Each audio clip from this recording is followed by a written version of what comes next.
transfer and pass to the next generations the knowledge about what occurred. I haven't yet mentioned the past and how history is customarily referred to it, because in fact, a more dynamic interplay between the past, the present, and in a certain sense, also the future, is constantly undergoing in the making of history. You'll excuse me the platitude, but it is obviously always in the present that history is being produced, even if using the traces and remnants of the past. There is always a reordering of the past that is being made from the point of view of the present, using the criteria and values of the present, and often rhetorically oriented to a virtual future, or to say it in other words, with a certain goal. So the documents and monuments that can be seen as the signs of the past are actually historical tools or artifacts of collective or objective memory. Monuments are often produced intentionally to convey a certain interpretation of what occurred that serves the purpose of remembrance or commemoration of a meaningful or even a symbolic past. This is evident from the etymology of the word monument, from the Latin verb monere, meaning to warn, to recall, to bring to memory, or to mind. What matters for us here is, of course, the historic city, and not necessarily the historic monument. But in a sense, the historic city is a derivation from this idea of the historic monument, as Françoise Chouet has properly demonstrated in her influent book, L'Allégorie du patrimoine, translated into English as The Invention of the Historic Monument. And here she begins by underlining a sometimes overlooked distinction between the monument and the historic monument, alluding and expanding from the one made originally by the Austrian art historian Alois Riegel in his short but famous essay from 1903 on the modern cult of monuments. According to Riegel, there is already a difference between a monument as an intentionally produced artifact, which is the original sense of monument, and in his words, a work created by human hands and built with the specific aim of keeping the memory of a particular action or destiny alive in the minds of future generations. And a non-intentional monument, which is a monument that can only produce the effect of remembrance, of bringing the past to mind subjectively, that is, in the eyes of the beholder, and a posteriori, because it is seen by a modern observer as having an historical value.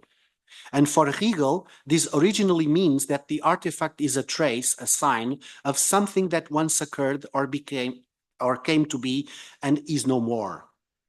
Of course, any object or a remnant from a bygone age can be invested with a memorial function by the modern observer, but it is often the sensible effects of the ravages of time on the appearance of the object, its state of degradation, of ruination, its patina, that arouses in the modern individual this diffuse impression, this Stimmungswirkung of the veracity of Chronos and the representation of the inexorable cycle of generation and corruption, of the becoming of death.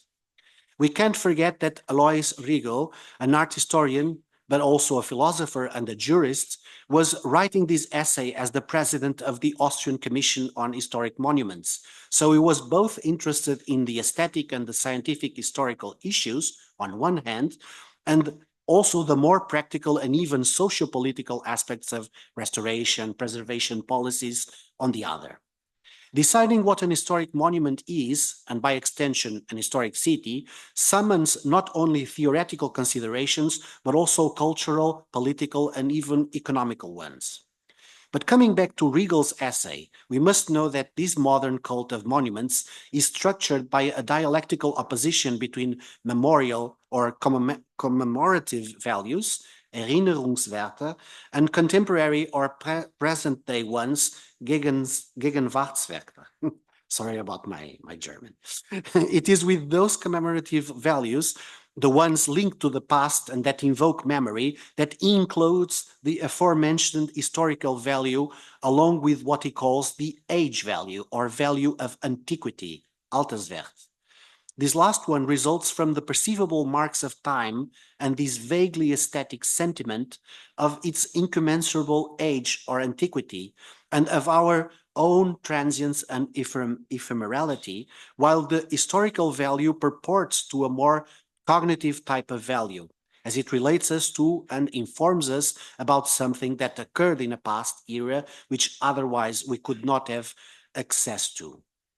Riegel was, of course, very aware of the different attitudes and sensibilities toward historic monuments, and so he was considering, on one hand, this romantic cult of ruins and antiquity that inspired authors such as Ron Brushkin to piously praise the value of monuments that should be preserved in their authentic, even if dilapidated state of conservation, and on the other hand, this interest in restoring old monuments, sometimes even replacing lost parts with new ones or rebuilding them in the spirit of their supposed style in order to make it more accessible to present and future generations. And I am here, of course, thinking of Viollet-le-Duc, for instance. In fact, these historian and preservationist attitudes already had a long history at the time, since the modern fascination with ancient monuments could be traced at least to the Renaissance. Although François Chouet wonders at the possibility of tracing it back further to medieval times or even antiquity, as people then also revealed a certain interest in respecting and collecting antiques. But Chouet rightly points out that there is a need for the distantiation of history, for an interruption or discontinuity in the process of cultural tradition between the ancients of antiquity and the moderns of the Quattrocento, in this case, in order to properly speak of the birth of the historic monument. Interestingly enough, if we think of the evolution of the concept of the historic heritage in more recent years, we can see that this distanciation has been shortening, particularly if we think about certain trends in historicizing districts within some contemporary cities with the purpose of a certain touristically induced urban regeneration. Well, this invention of the historic monument in the Quattrocento, the modern cult of monuments, was also combined with the birth, or at least the beginning of the process that would take us to our modern conception of art. So it is not a surprise that there was and still is an aestheticization of our perception of historic monuments, and by extension, the historic city. This thirst for knowledge of the humanist scholar, the historian, was paired with the delighted contemplation of the Renaissance artist and the avid amateur of these fascinating antiques, which quickly became prey to the concupiscent collecting impulse of princes, ediles, and other signori. These private collections could be now seen as anticipating the idea of the museum, which would develop in the following centuries and would become public and institutionalized after the French Revolution. Of course, a similar attention to ancient buildings and public monuments started to emerge before and already with some social, political, and economic impact, but only after the French Revolution did a more scientific and systematic policy concerning the preservation, conservation, or restoration of historic heritage become properly institutionalized. Historic monuments became also symbols for all nations, for a whole collective memory, and thus turned into public property, at first national, but with time earning the right to become also humanity's universal heritage. It was the democratizing and emancipating ideals of the Enlightenment that prepared this new layer of meaning concerning the historic monument and a new conservation attitude towards it, but also this consequence of the museumification of heritage. To sum up, the historic, in this context, is associated to a variety of values and layers of meaning that qualify it accordingly.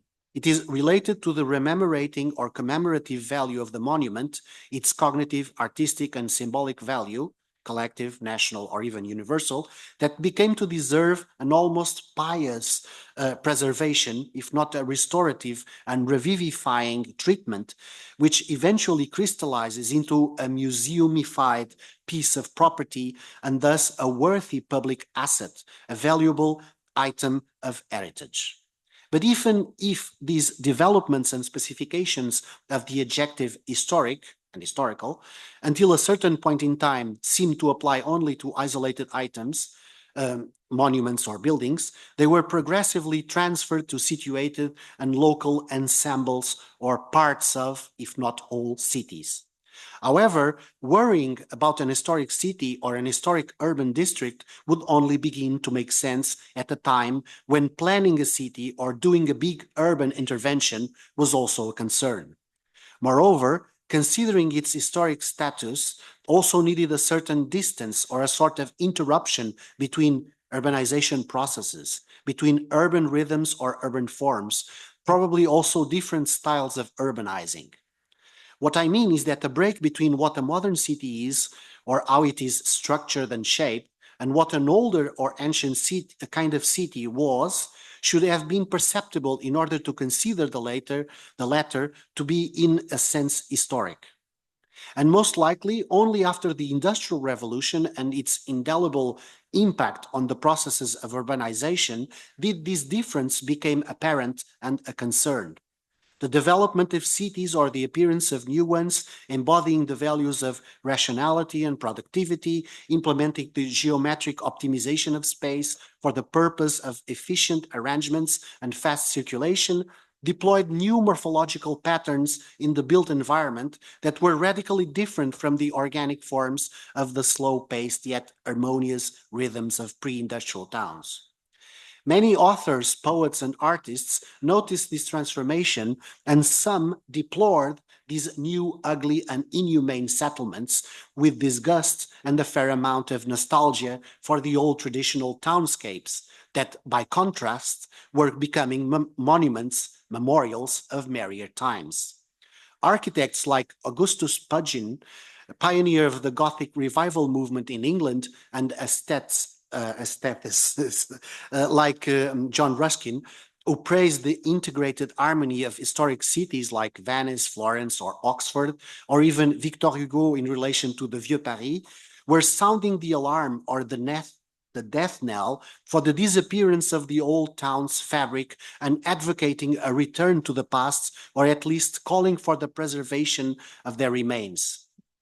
But it was the Viennese architect and painter Camillo Sitte who gave a more reflective and critical account of the aesthetic quality of the historic city in his influential Stadtbau. Not only that, but he was the one understanding the historicity of the pre-industrial city, using what some have called an operational notion of the historic city. Even if he assumes the evolution of cities as historical continua, when studying the morphology and typology of urban forms diachronically, he reveals important differences between modern industrial urbanization and the character of pre-industrial cities, which already belong to the past. They are historic cities. Contrary to a wrong and widespread interpretation, disseminated mainly by modernists such as Le Corbusier, Sitte did not promote a reactionary return to the past. He understood that times had changed, that he and his contemporaries were, and we still are, living different times and distinct rhythms, governed by very different values and prospects, but he was nonetheless a critic of the modern urban city building because of its strict focus on technical, predictable, and functional patterns, which made it aesthetically meager, unimaginative, and uninspiring. Through the thorough analysis of the urban forms of ancient cities, which most likely makes him the godfather of urban morphology, he then fostered the historic city as an aesthetic model for future planning, even if he was aware of the limitations of a systematic implementation of that model. City building for the future would have to be conceived with touch and intuition if it was supposed to be artistic, to the extent that the rules of city building are not reducible to universal rules and that what works in some town doesn't necessarily apply to a different one. One of the dangers of historicizing cities or parts of cities is, as we have mentioned in relation to the historic monument, the temptation of wanting to preserve the city or urban ensemble as an untouchable work of art, removed from daily life that should be only contemplated and not actually experienced or lived. This is the danger of museumification, of course. But treating a city or a part of city as a museum piece is the same as killing that city or urban area. To quote François Chouet, in becoming historical, it loses its historicity. To prevent this nefarious consequence of historicizing cities, it is important to understand that a city is not just a physical built environment, but a living organism where the social drama, to quote Manfredi once again, occurs. As a living organism, it is a complex system of differently integrated structures, performing a variety of functions and constantly changing. And to recall what has been said at the beginning of this talk, the city is a set of processes. Consequently, different times and distinct rhythms may have to coexist, interact, and mingle in the same urban system. One of the inheritors of Camillo Site's morphological approach was Gustavo Giovannoni, architect, art historian, and also engineer. In his influent book, after some time, Vecchia Città ed Edilizia Nuova from 1931, he grants that the historic urban ensembles or urban heritage, patrimonio urbano, and not so much a museum value as a contemporary use value, which was, if you recall, one of the present-day values acknowledged by Alois Riegel to historic monuments, properly integrating them in the context of the whole city, and in this case, even the whole region and of modern society.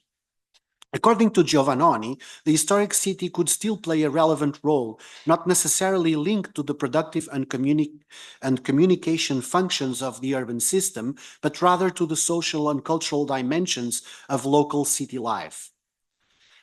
This is not the place nor the time for the particulars on Giovannoni's proposal, but just let me tell you that these principles in urban planning were very much aesthetically and artistically oriented, as in Sita's view, and they imply the contextual treatment of the urban heritage. In this regard, and to emphasize the fact that the historic city is not just a collection of historic buildings, but a whole environment where the buildings, streets, and the activities there occurring are interconnected, he used the notion of ambiente, which could be translated here as context or urban fabric. Let me also recall that these notions of urban heritage, patrimonio urbano, and later urban landscape will become important in the second half of the 20th century, and particularly after the 60s in the international context of practices of preservation with UNESCO's recommendations of 1962, the Venice Charter of 1964, but also with the theoretical influence of the morphological analysis of townscapes throughout history by the urban geographer Konzen, who showed how the fabric of a city is the outcome of a historical process, a successive layering, and of the typomorphological approach by the Italian architects such as Saverio Muratori and also Leonardo Benevolo, who was, as you know better than I do, of course, one of those responsible for the conservation plans for the city of Bologna. Correct me if I'm wrong.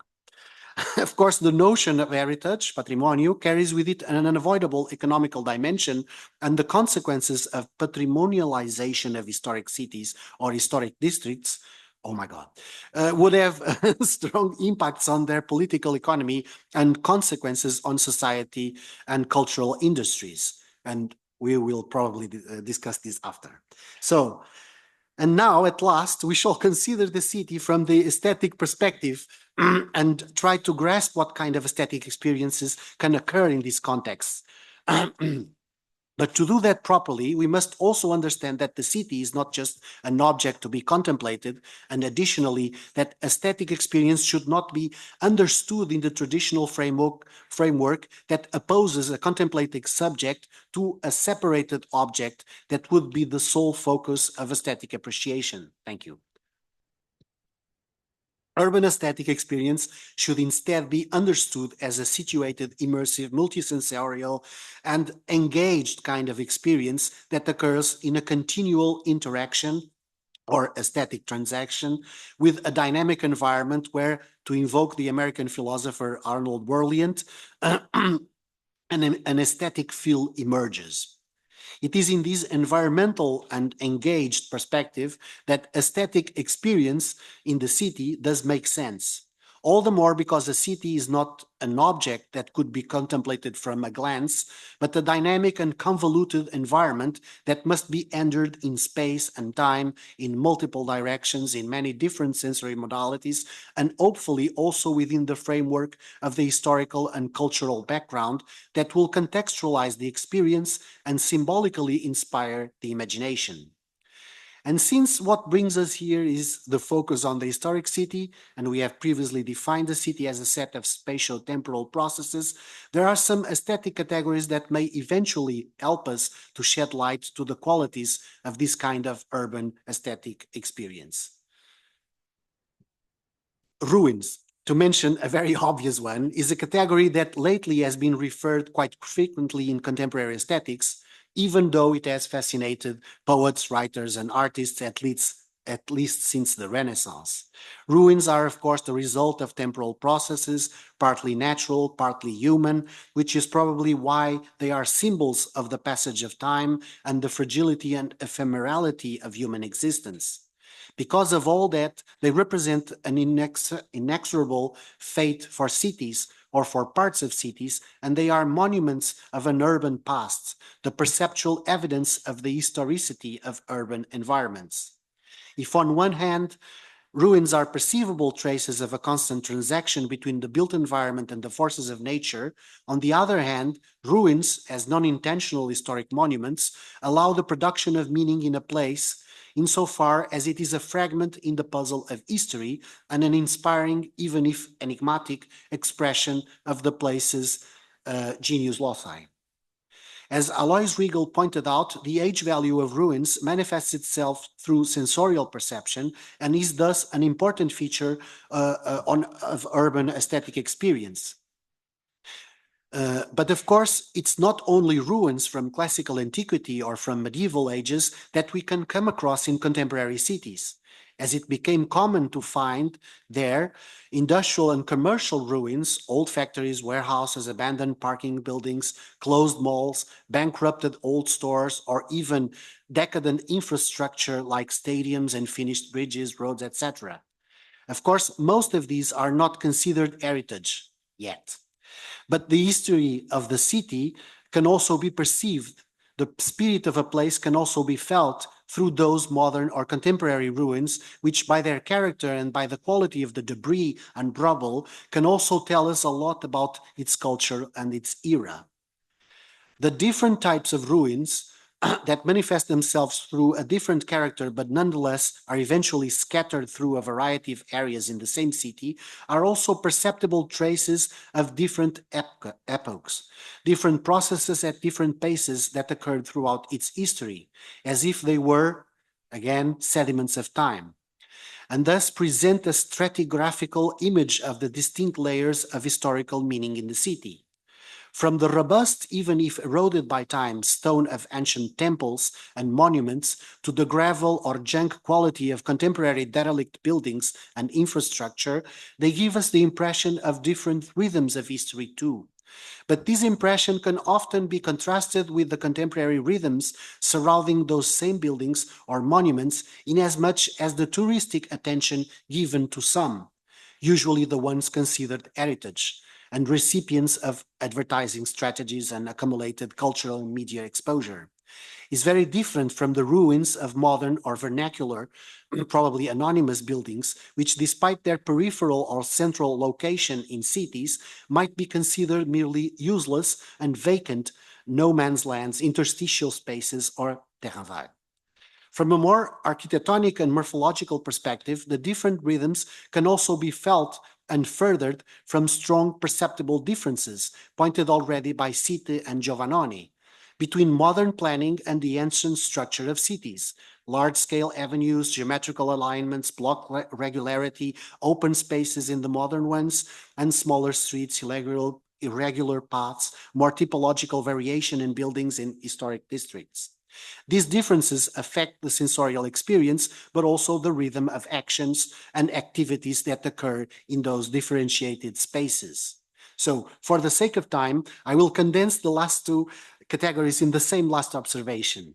When talking about historic cities, historic buildings, ruins, and rhythms, and how these affect the urban aesthetic experience, we can evoke a notion like atmosphere, which even resonates other concepts like Stimmung, mood, aura, or ambience in a conceptual constellation that somehow refers to the affective tonality of places or situations. This ontologically peculiar hybrid category, or to use Tonino Grifero's expression, this quasi-thing, not entirely objective, neither subjective, is linked not only to the sensory, the material, even the meteorological, but also to the symbolic and cultural characteristics of a particular environment. It derives from the actual properties of everything that is part of that environment, of that place or situation, from their combination and mutual interaction, and in this sense, it is suitable to both express and influence the spatiality and temporality of this urban environment. And it is to a certain extent its ephemeral and transient nature, the fact that it emerges, it endures, that it may change and evolve and eventually disappear, that makes it appropriate also to take the pulse, or in this case, the temperature, to an historical dimension of the street, the neighborhood, or the city. Finally, the cityscape, which is not only, this is very condensed now, which is not only a visual perspective of the urban landscape, since the city is not just a complex set of visible surfaces, but a dynamic, multisensory, and symbolic environment, the cityscape should also include the social drama of the city, the character of its everyday life, its cultural idiosyncrasies, its historical narratives, symbols, and icons. In a way, we could probably say that the cityscape includes or stems from the city's atmospheres, rhythms, and ruins, so its historical character and its historicity is expressed and represented in this image or collection of image, not in its visual but multimodal sense of the city. Sorry, thank you.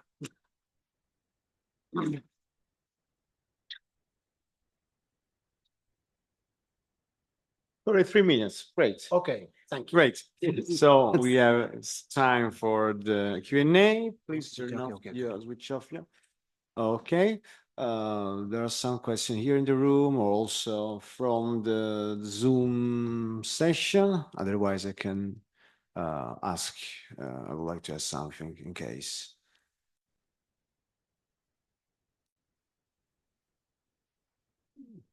No? Okay. Certainly, no, nothing to.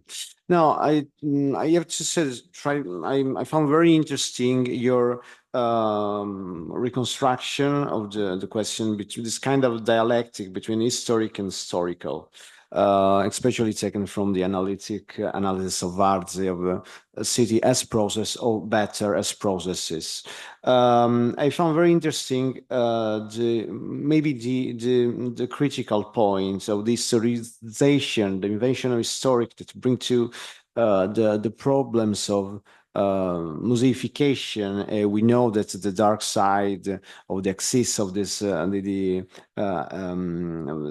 this process we'll discuss in the next contribution is to be underlined. And I find very interesting to considering that the historical city, not only in the historic point or concretization, can be thought through other elements, for example, the rhythm of the atmosphere. Concept of Stimmung, of atmosphere, ambiance in Francais, is very interesting. But I think that if from one side it can be useful from an analytic point of view, you say that is not subjective, neither objective. You can find again the same problem, same process of historicification, of being historic of the monument, even in the atmosphere. And I think that this element can be is the element on which you can find again in the of the over touristification. So that's I'm thinking about what you said in Madrid on the negative aesthetics of the in the urban aesthetics. And I think it will be very interesting to focus on that element. But the point is to find a kind of Aufhebung, a kind of conciliation of the negative element in a new level. So that's my. That's exactly the question. No, it's not. No, it's not a question. The point is you can find the limits of your dialectic from historic to and historical again in the atmospherical analysis. That's my problems in general. It's one something that I would like to I'm thinking about in these years. In fact, well, thank you for your comment and your question. But what I was trying to say is that the atmosphere is one of the aesthetic categories that allow us to perceive and understand aesthetically this historical dimension. But of course, it is because the atmosphere itself is historical. That it allows us that. And all the other two or three categories have the same issue, because the ruins are also a temporal, historic, obviously, dimension that is aesthetic also, of course, we feel it aesthetically. And the rhythms is another obvious multimodal, multidimensional way to feel the pulse. Here it is the pulse, not the temperature, of the temporality of the experience. Of course, to use the rhythm to analyze throughout history, we have to recur to probably films or recorded discourse or something like that. Otherwise, we can only feel it with our bodies. It is the proposal by Henri Lefebvre to use our bodies to feel the rhythm analysis.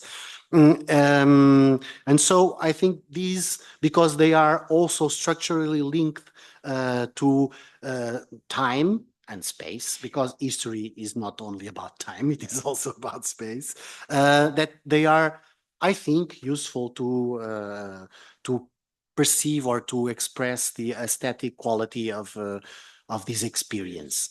But yes, I know that this is all a little bit convoluted, and sometimes it begs the question, because the categories already have the qualities that the study, the object in an epistemological sense, that we are trying to attend to. So maybe there's something to work on still. Thank you. You want? So you just to understand better what you said, if you could, to understand better what you have said, just in a nutshell, the ontological side of your clarification is something more than the city is a process or processes, or simply that. Just to take notes and we will skip for the market. I know it sounds. Okay.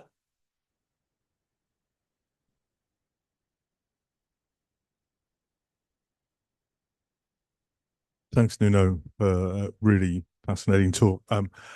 So I'm just thinking that the focus here has been on reading about museumification, so acts of preservation, acts of aestheticization, we might want to say as well.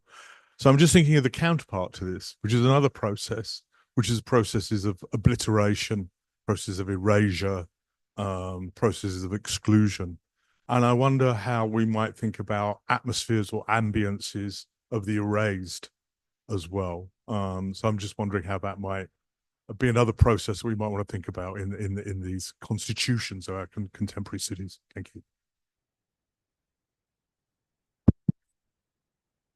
Well, I don't know whether I misunderstood parts of your talk, but I mean, of course, I immediately think about all these efforts to protect newer buildings. I mean, starting with the industrial monuments, continuing with the modern monuments, no, and then even the post-modern monuments, who many people think that they are anyway ugly and hopeless, and and of course also kind of certain forms of everyday, of ordinary, let's say neighborhoods, or of ordinary buildings, or of ordinary atmospheres.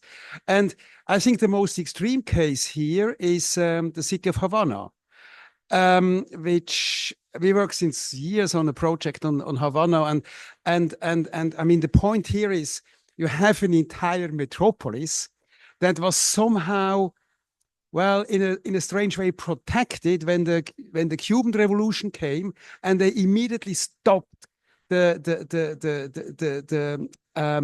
say the process of transformation of this city. They added some neighborhoods, but basically, if you visit Havana, you see a metropolis of 1959. In a freeze. Now you see even how you see even the processes, because they started to build certain high rises, and you see that, and then suddenly stops. So I mean, what is this kind of experience, and how would you? I mean, would you declare, which we actually even proposed, Havana a kind of a historical monument, the entire city?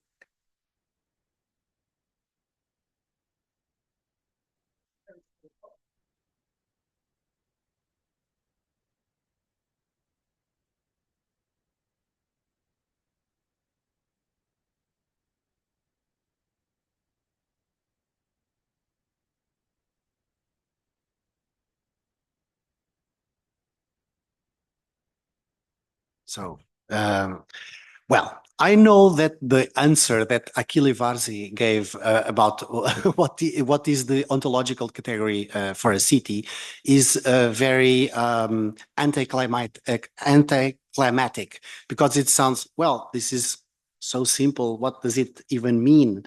But actually, ontologically speaking, it just was trying to find one of the categories, the classical categories, that allow to explain how we can name the same city. We can name Rome in 2024, and it had the same name in 300 and 400 before Christ. And this category of process that is used in analytic ontology, of course, but also in the processual philosophy, Whitehead, etc., gives us that simple answer. And I used it maybe rhetorically because it allowed me to later choose aesthetic categories that are also related to this processual dimension, of course, a spatial and temporal dimension of experience, which is obvious because our empirical and aesthetic experience cannot be possible outside time and outside space. This is a platitude, but philosophers say a lot of trivial things.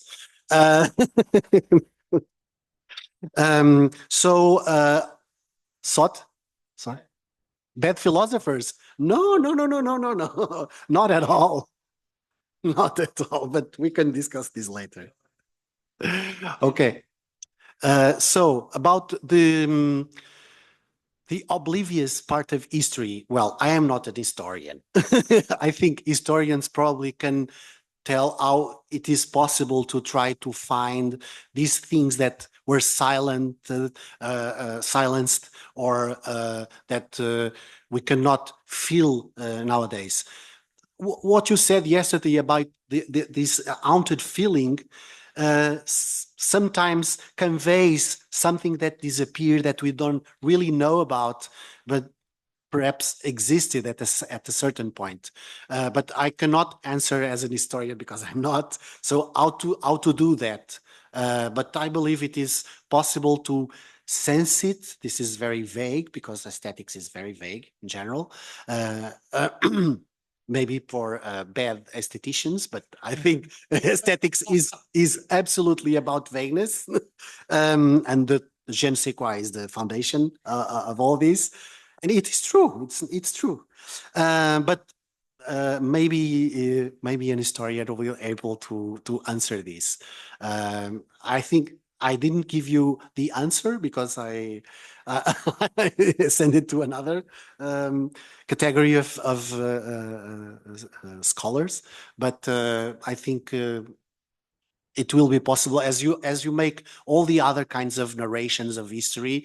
You can also re-narrate that history. So, and nowadays we are feeling a lot of these histories that were silenced to come out again and give their new perspective.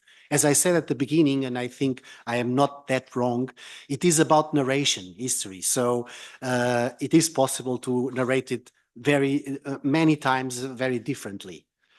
Okay, so about that, the Havana, I have never been to Havana, so I don't know what to say. Before arriving to Havana, you were saying that modern buildings, postmodern buildings, etc., this can also become historicized. I think this is another issue because, as I said at the beginning, at some point, the interruption that is usually needed to historicize is being shortened. And now we tend to historicize things that were happening 50 years ago, 20 years ago, 10 years ago, maybe last year or something like that. And this is linked to maybe an acceleration process of or a way of life and of thinking, but also it's probably linked to other systematic problems of our contemporary time. Maybe with the next presentation, we will be able to talk a little bit because I think there's money involved somewhere. As about Havana, I have not been there, but I think that I'm not sure what I think yet. I will have to think about it. Thank you anyway for the question.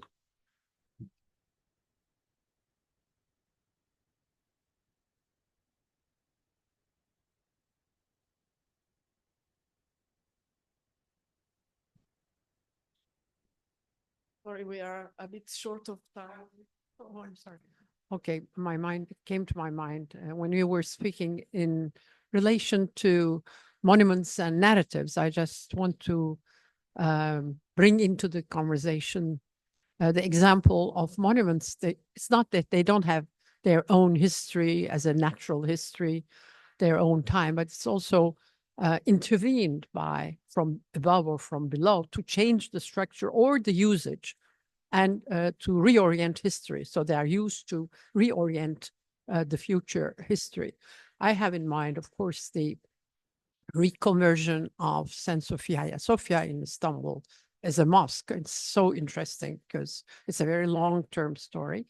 And again, it is both a mosque and a cathedral, and then it is now, so who is going to, so it's a new narrative, it's also a new way of rewriting history through the monument. It's not historic, it's already in the present, and it's just the shape, the usage, and the future.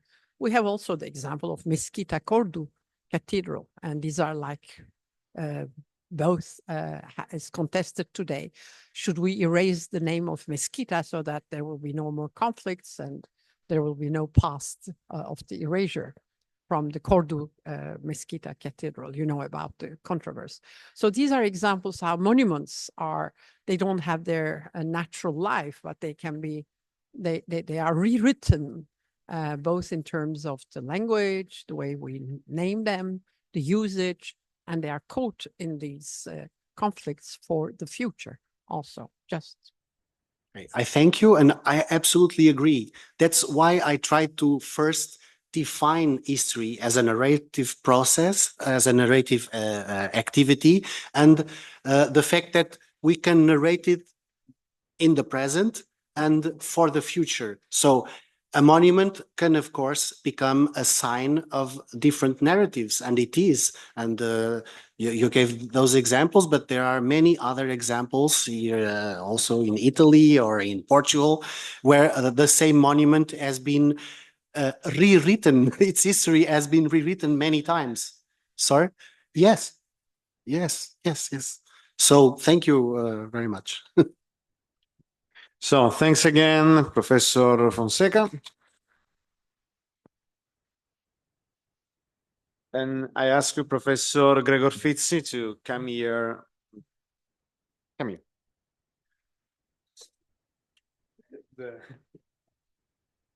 Please.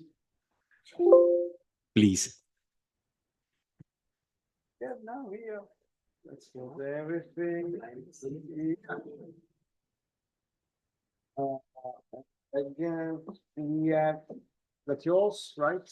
Yes. So we sure. Yeah, we are there.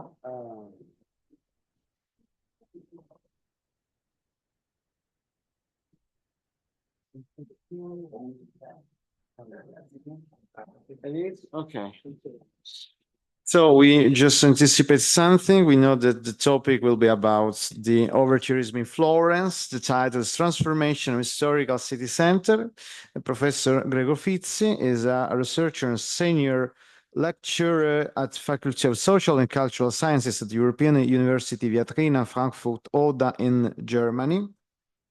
So, Professor Fitzi, I give you the floor, 30 minutes, and then Q&A. Thanks. So thank you very much for your invitation. I'm very pleased to be here. I've learned a lot in these days. I am talking about historical city center and the specific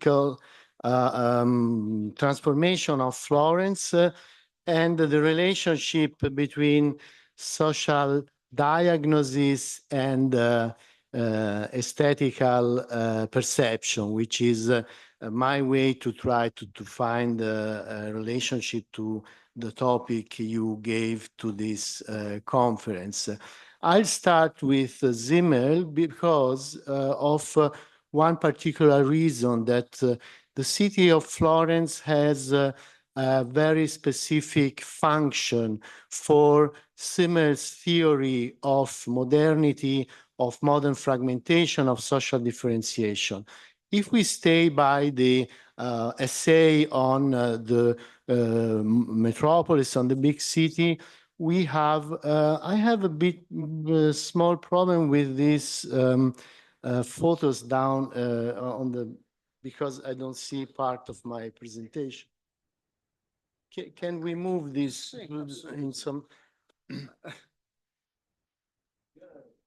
Perfect. Thank you very much.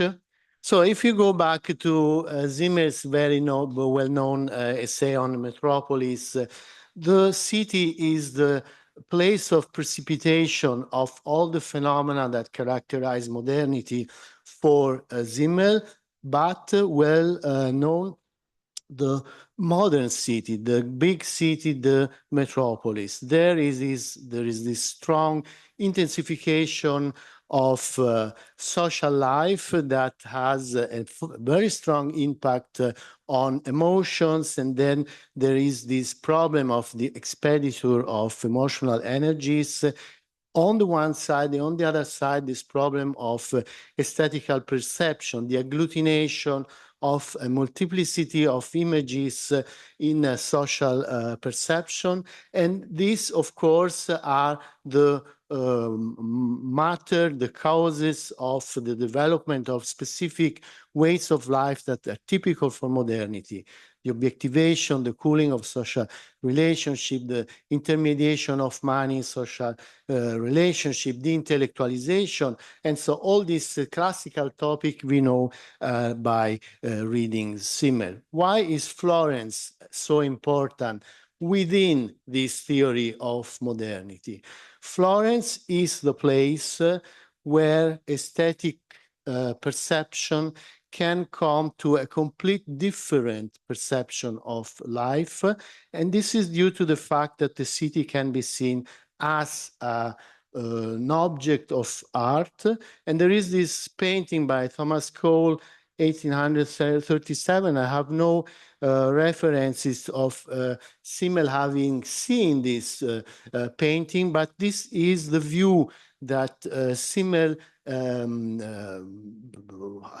thematized in his essay about Florence, because the view from San Miniato is that what constitutes Florence as a work of art and an aesthetic perception.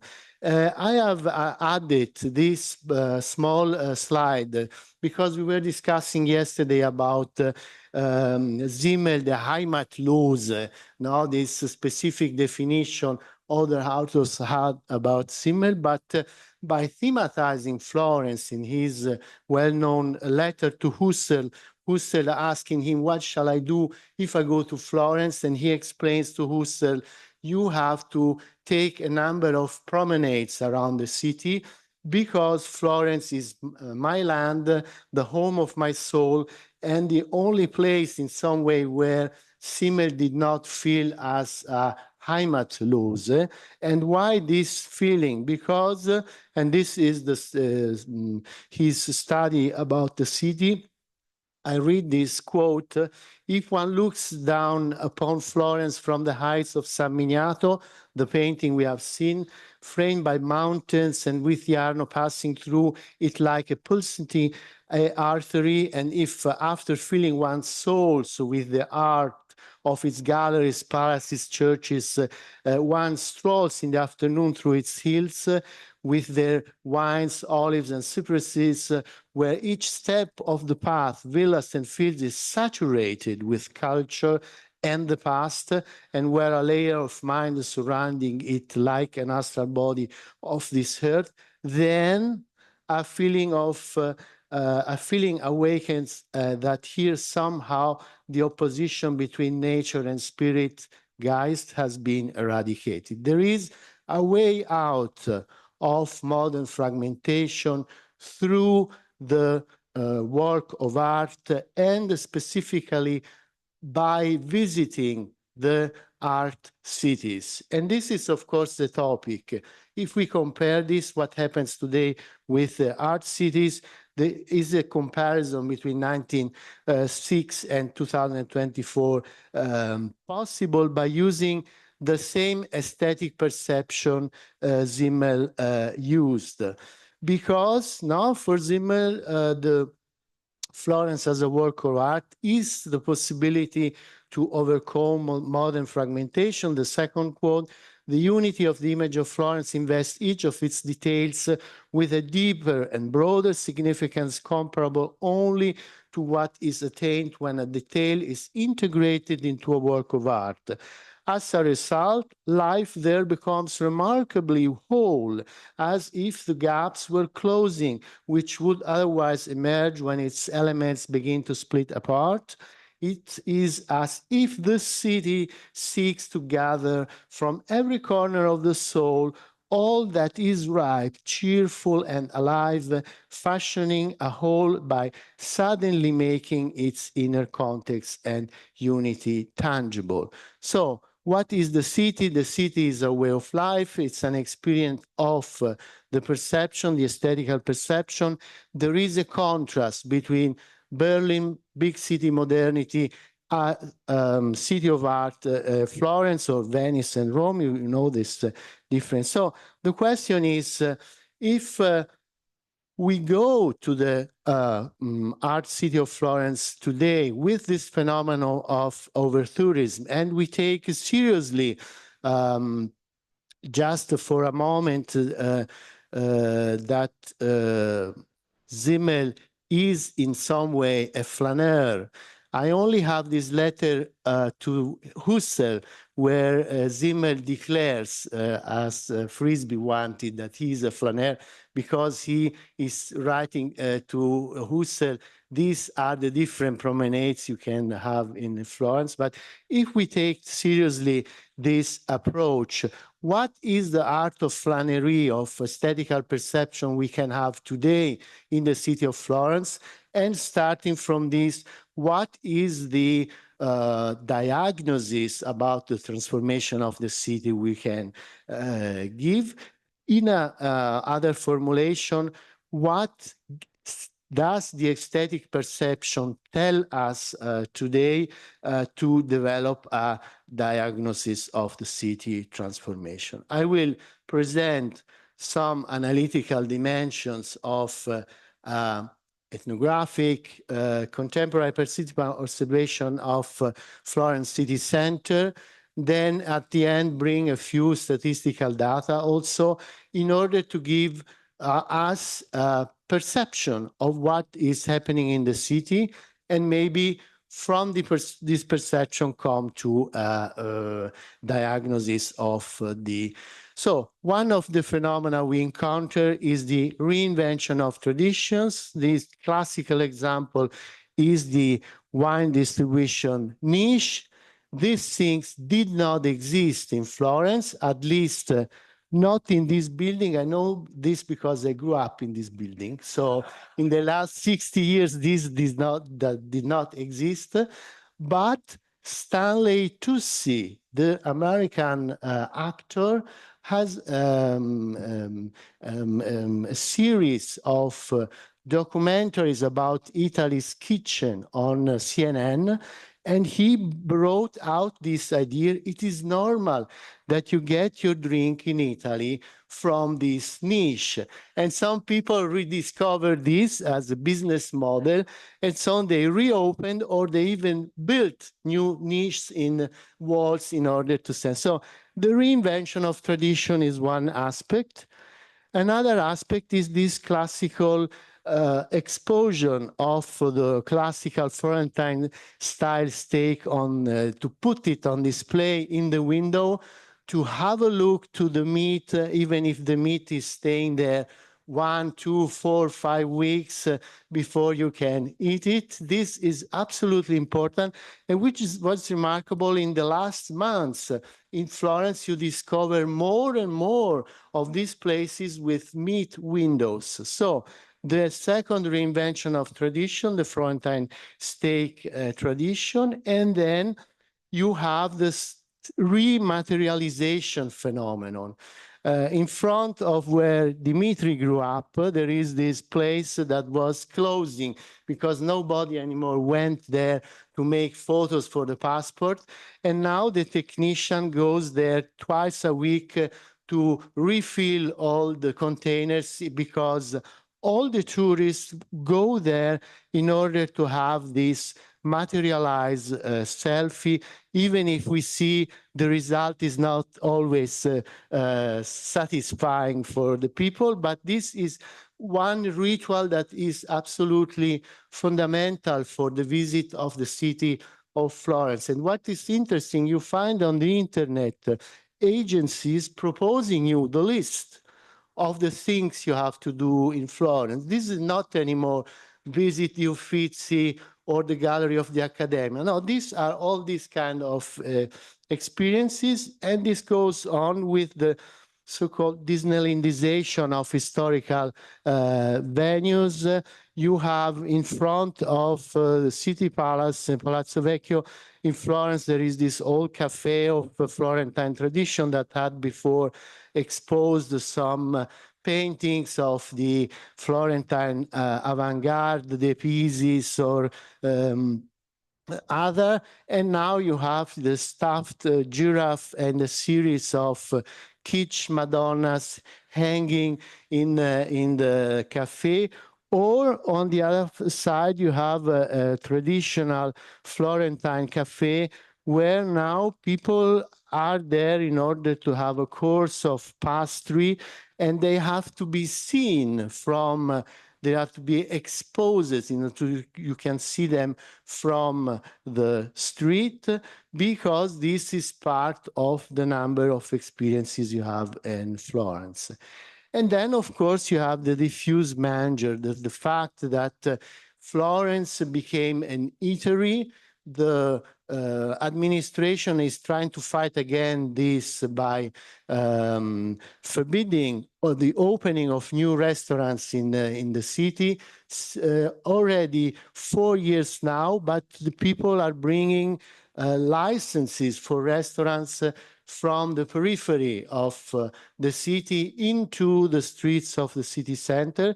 The Antico Vinaio phenomenon, maybe you know this, the owner of this small sandwich bar once put a selfie of himself with a sandwich in the hand and saying, fantastic, my sandwich. And this became a hit with 1 million of followers in the internet, so that everybody rushes to Florence in order to go to this Antico Vinaio, which in the meantime has 3 security personnel that are organizing the queues in the street, because you don't get through the street anymore because of this. And now you find this everywhere. You have it in New York, you have it in Rome. I don't know if it's already also in Bologna, but it became a sort of hit. And of course, the same phenomenon with all the other restaurants that had big crisis during the pandemic, and that tried after to recover in order to, by selling to agencies, the different shifts of lunch and dinner in the restaurant. So they have at 7 o'clock a queue, at 8 o'clock a queue, at 9 o'clock a queue. It's always a full, and this is an image you find everywhere in the cities, queues and queues, and even people spending them some chairs to wait in the queue. So this is a bit the phenomenology of things you can observe now in the city of Florence that was inspiring, similar to this idea that you can get out of modern fragmentation through the aesthetic experience you can have in the city of art. Now, is this the kind of experience you have in the city of art? And then it comes to the most important phenomenon, which is the phenomenon of the apartments.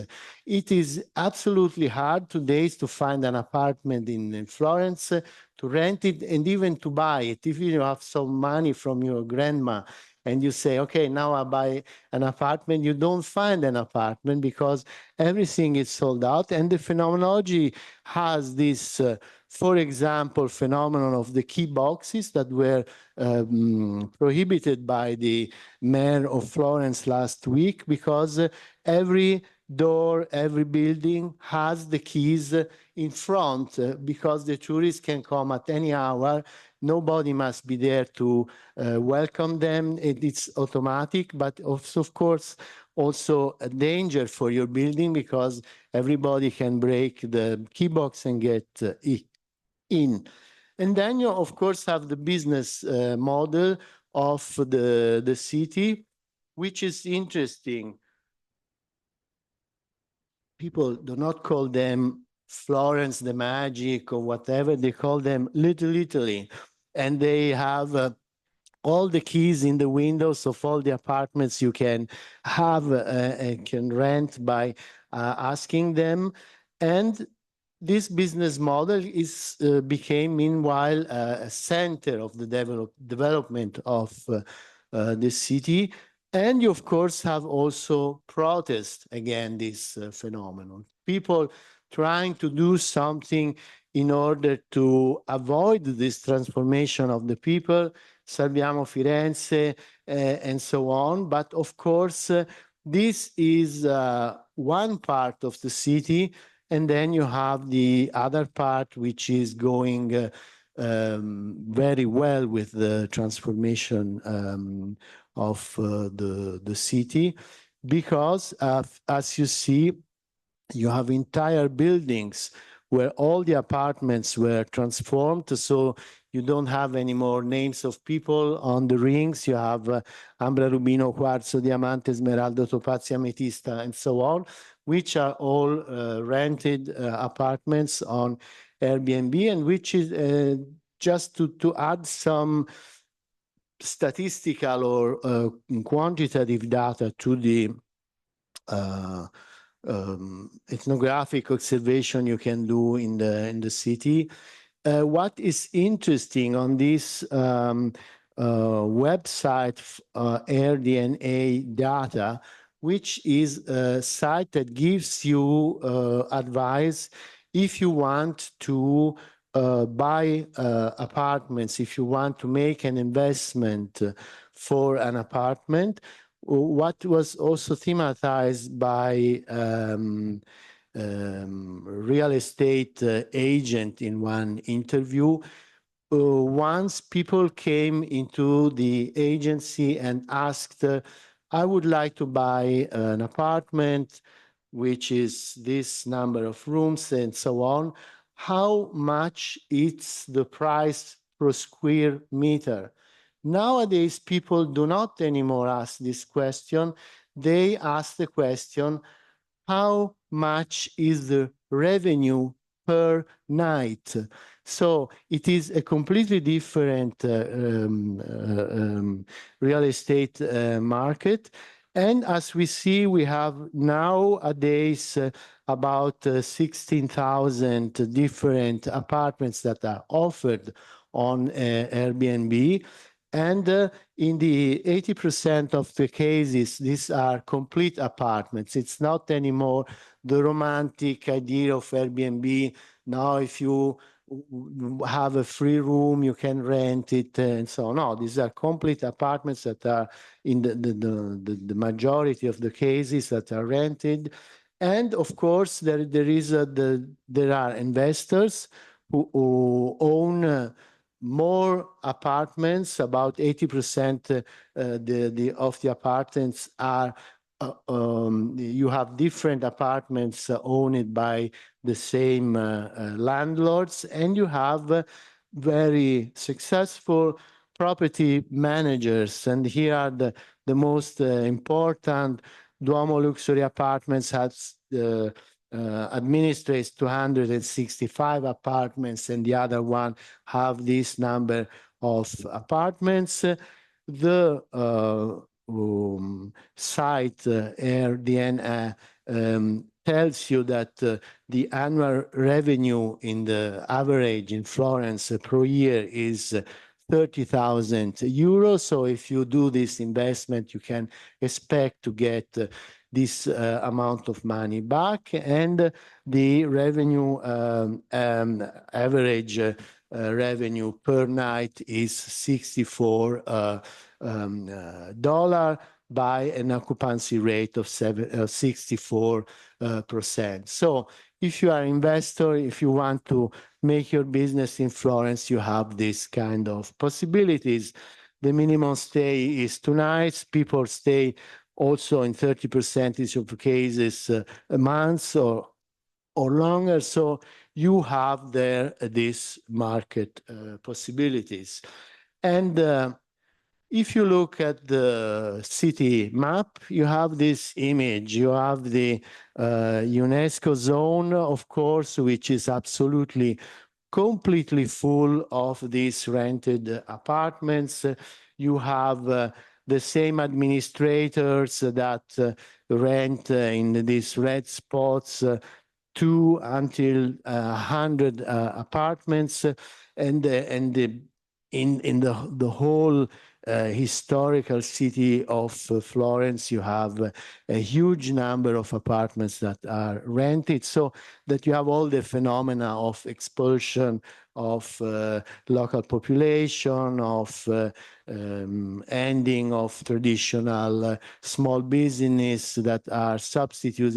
In the last, for example, there is one street I know very well because it's where I grew up. It's called Sant'Agostino Street. You have seen in 2 years about what was before conventional street with the different stores, etc. Now you only have one restaurant near the other and nothing else anymore.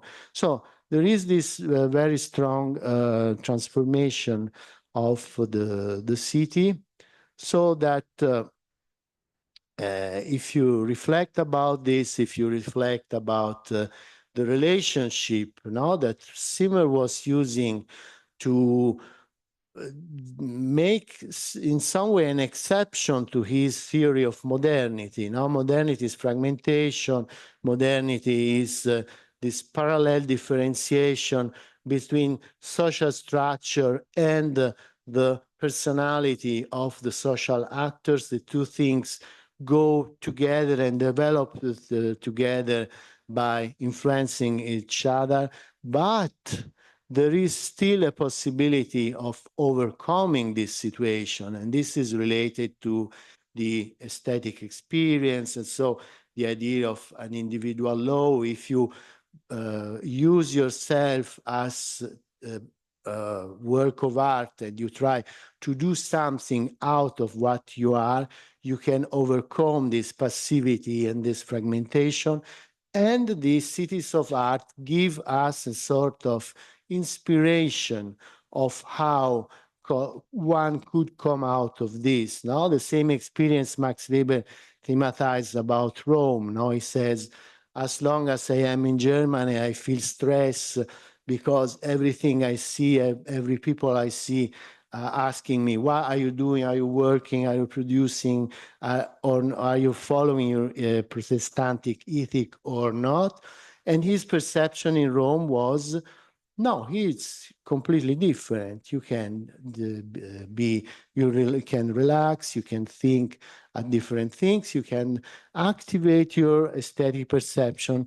And this is the big question of today. If you compare the transformation of the historical city with what was the theory of the classical authors of sociology, you maybe could come to this kind of conclusions, which would be my contribution to the debate in some way. So the city of art is not anymore a place of relief from modern social fragmentation, because the city of art is strongly transforming, as we have seen in the both statistical data and ethnographic description.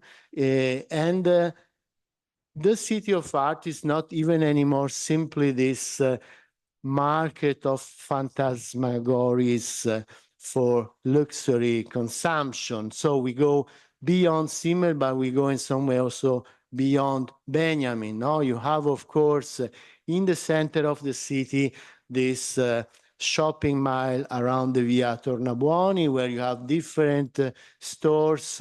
But if you take a closer look to it, you see all these stores are Arnaud or Pinot owned stores. So also there you see there is a strong control on this site. And above this, the City of Arts becomes a sort of production site. It's like a factory of tourist experiences according to a catalog that is even not compiled on site, following a sort of cultural genius loci, Florence, its traditions, the art, and so on, as it was in some way still in the Grand Tour. No?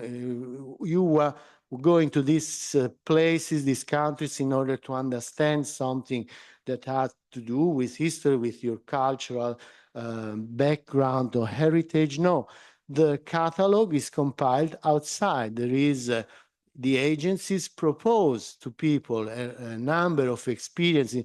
There are also other experiences I have not brought today, but the visit to the seller of food or to the bakery. And so one people being there with 20 tourists and explaining what kind of bread is this, why is this traditional, and telling stories that normally have not a lot to do with truth or what is the tradition, but it's just a telling, and this is a sort of compilation of experiences that are produced on this new production site, which has all this phenomenology, the Disneylandization, the invention of tradition, the rematerialization of different aspects of the visit, the diffuse manger, the transformation of a city in an eatery, now with all the streets that have only restaurants, the diffuse hotel,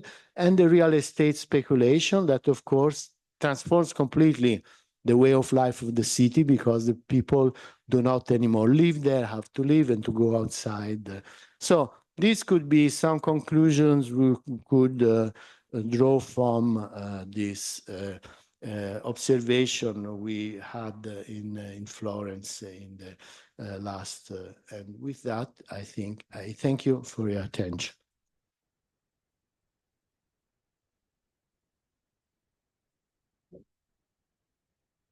Well, thanks, Professor Fitzi, for your amazing, very clear, interesting presentation on Overtourism in Florence. We had already a question by Professor Borsari, and also from Schmidt and Rolando. So thank you, Gregor, for this very interesting presentation.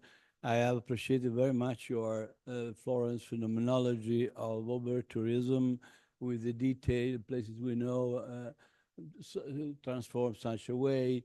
A city completely changed in the last 30, 40 years since you were a child, I'm sure.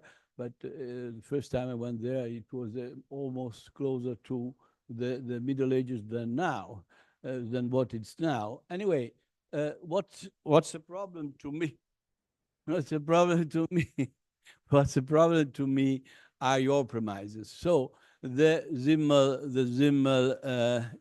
introduction to your presentation. Yeah, it's true. Zimmel obviously was someone who had a kind of cult of Florence. So he was, he wrote a whole book on Dante.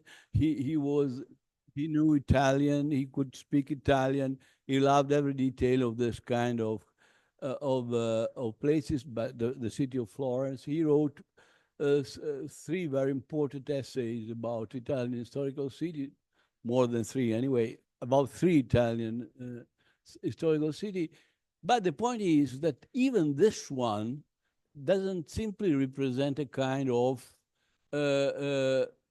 exception to modernity and fragmentation. In these texts, there are 2 very important points you could take into account if you have to understand Zimmel. For all the discourse about the Overtourism is good, but to understand what Zimmel said us, first point, yeah, this is something he was completely aware, and he writes it in the text, this kind of conciliation between nature and spirit, well, is something pertaining to the Renaissance time, to the past. Now, no, it's not more possible. He writes it there, even if personally, biographically, he has. So the point of Zimmel that he contains also 2 sides, extreme sides, and sometimes one of them is prevailing, and so ironistic vision of that, but the other one is still there at any time, and the other one is the tragic awareness of the impossibility to keep on that conciliation, to go on with that conciliation. So he writes something pertaining to the past And not only that, the second point is there is a nature excluded from that conciliation, is the wild nature, the wilderness. He mentions the sea of the northern, the tempest in the northern sea, the wild forest of Germany. And very clearly, he is referring to a kind of unconsciousness, something you cannot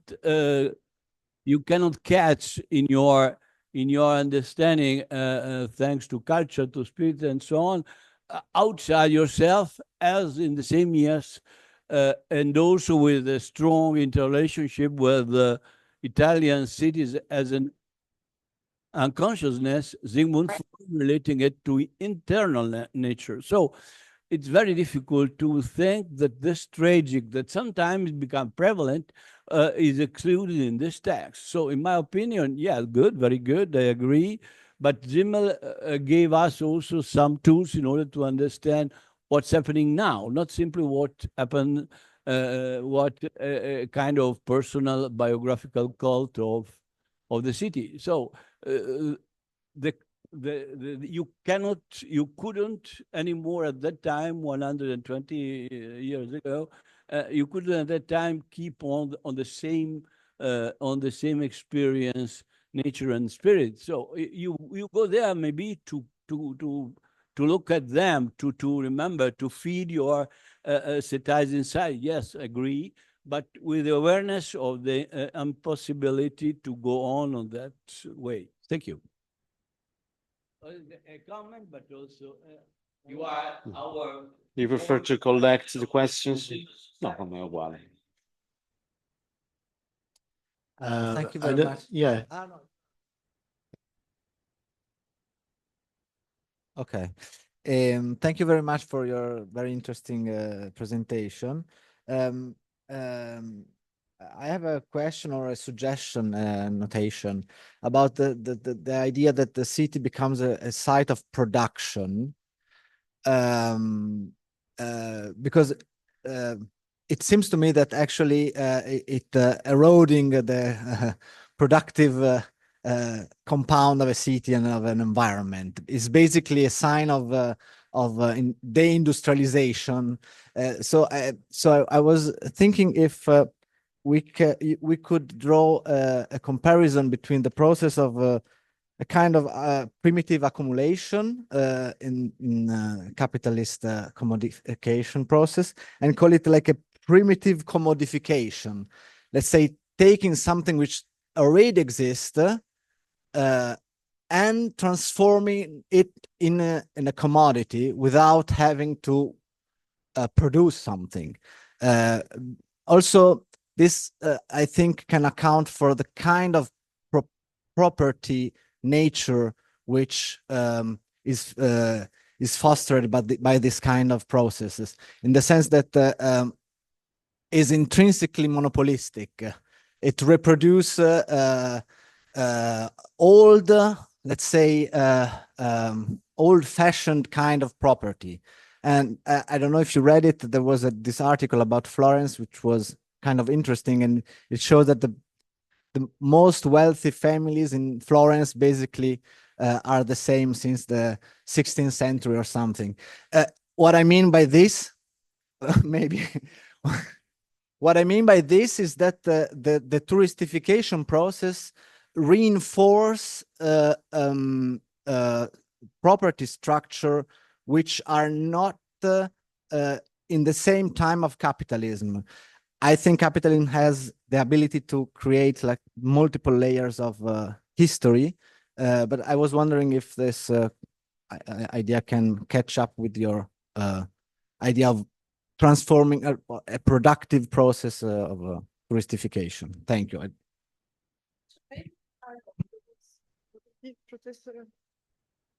Thank you, Gregor, for your rich and emotional, at least for me, presentation.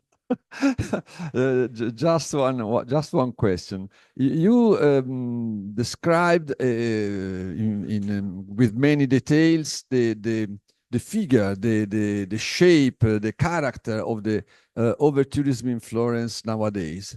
My question is, but to what extent the overtourism is also the cause of this form, of this character? Or we have to think to other factors with the overtourism to understand this form? I think it's clear the question. It's enough to think that there are many, too much tourists to explain this form to use the city, or you have to introduce other factors to explain this character of the tourism in Florence nowadays. Thank you.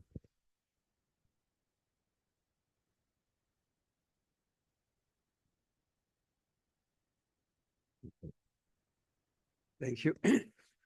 Yeah, I think I also am very impressed by this contribution, and I think this is just the tip of the iceberg. So in the end of June of this year, there was the biggest manifestation in Malaga since decades, and it was a demonstration of the entire region, actually, exactly against the same phenomena. But the difference between Malaga and Florence is that Malaga was, until 20 years ago, a city that it was the Costa del Sol, so it was a very touristified area. But Malaga as such was an industrial city, had not much to offer. And in the last 20 years, this city was completely turned around. And the key figure became Picasso, who was born in Malaga and left Malaga at the age of 8. And then they made a huge thing. No, this is not a Picasso city. And Picasso had absolutely no contribution to the development whatsoever to that city. So I think that shows us something. I mean, it is indeed the process of production. This is produced, no? This is not just there. It has to be produced. It goes ahead with museums. You showed us other examples. This is all production processes. In our terms, we call that the commodification of the urban. And that's something that is based on Lefebvre's observation that he said, space as such becomes the object of, becomes the commodity, space, not an individual, let's say, piece of land, or not an individual building, but space as such. That means living space, including the people, including the entire atmosphere that is produced. And I think that's really a novel process. And it's something that, and I think Malaga, and of course it was Barcelona, some 1 or 2 months before, there was the huge demonstration in Barcelona. But then Malaga was a kind of, we could say, a really strong statement, no, a fanal in showing how far this process goes. It's not so. I repeat myself. I think Florence is really the tip of the iceberg, and behind that is a huge commodification process, and that's of course a massive process and a massive problem. So thank you very, very much for these very important, interesting questions. To Andrea, what is the issue with Simmel? The issue with Simmel is Simmel has not the illusion that the reconciliation is possible in the modern time. Nevertheless, he points to this and says, the fact that the aesthetical experience allows us to perceive that in a particular historical age, this conciliation was produced is a mean for us to overcome the condition of fragmentation in which we are in modernity. If you take Zimmer's book on religion, no? This is this clear period passage about the capability of religion and art, of translating whatever content of experience into something that has a meaning for this particular approach to life, religious or artistic approach. And this is the key to overcoming modern fragmentation. So the question is the aesthetical experience of art cities was maybe in Zimmer's time something that allowed to enter in this kind of aesthetical experience. It is not anymore the case today. But no, that is my point on Zimmer. The question of the city site of production, is this production, or to speak with Marx, ist es Rendite? I don't know the exactly English translation for immobiliar rent, no, which is one component of accumulated capital that plays an absolute central role in this transformation of the cities of art that become a site of production in the way I read this transformation, because there you have a sort of économie de l'enrichissement that is introduced at the place of an classical industrial production. So a valorization of different things that were before simply cultural contents and values by transforming them into factors of capital valorization at the end. So there is this dimension very strongly in my eyes in the transformation we observe in Florence. And this is, of course, something where the classical Florentine families play an important role, where all the classical bourgeoisie of Florence plays a very important role, because they compactly decided to go on this path, and nobody's opposing to this, because they say, finally, with our buildings, we can really make money, and we don't have only to repair and restore them. So there is this transformation, which is a classical way for immobiliar rent to become a valorization, but in a new production model that is économie de l'enrichissement.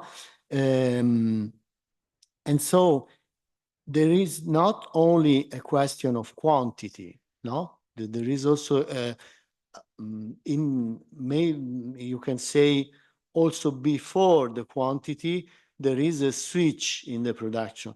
But what is striking in Florence is, and this is also the opinion of the administration, I had long discussions with some of these people that are in the mayor administration, that they are completely disoriented, because they have seen we have lost the control. And so whatever we try, the thing is developing outside of what we would hope. And so we are, no, this is the part of the iceberg. We are on the road of Malaga and Barcelona, but nevertheless, Barcelona has forbidden Airbnb starting from 2027, if I'm good informed. So you see there, a radical reaction is possible, but this is not, absolutely not what is happening until now in Florence. So thanks, Professor. Thank you very much. So now kind of 10 minutes break, and we see you again with Professor Vegetti and Albert at 4:15 p.m. Thanks.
Okay, so let's start the last session of the day.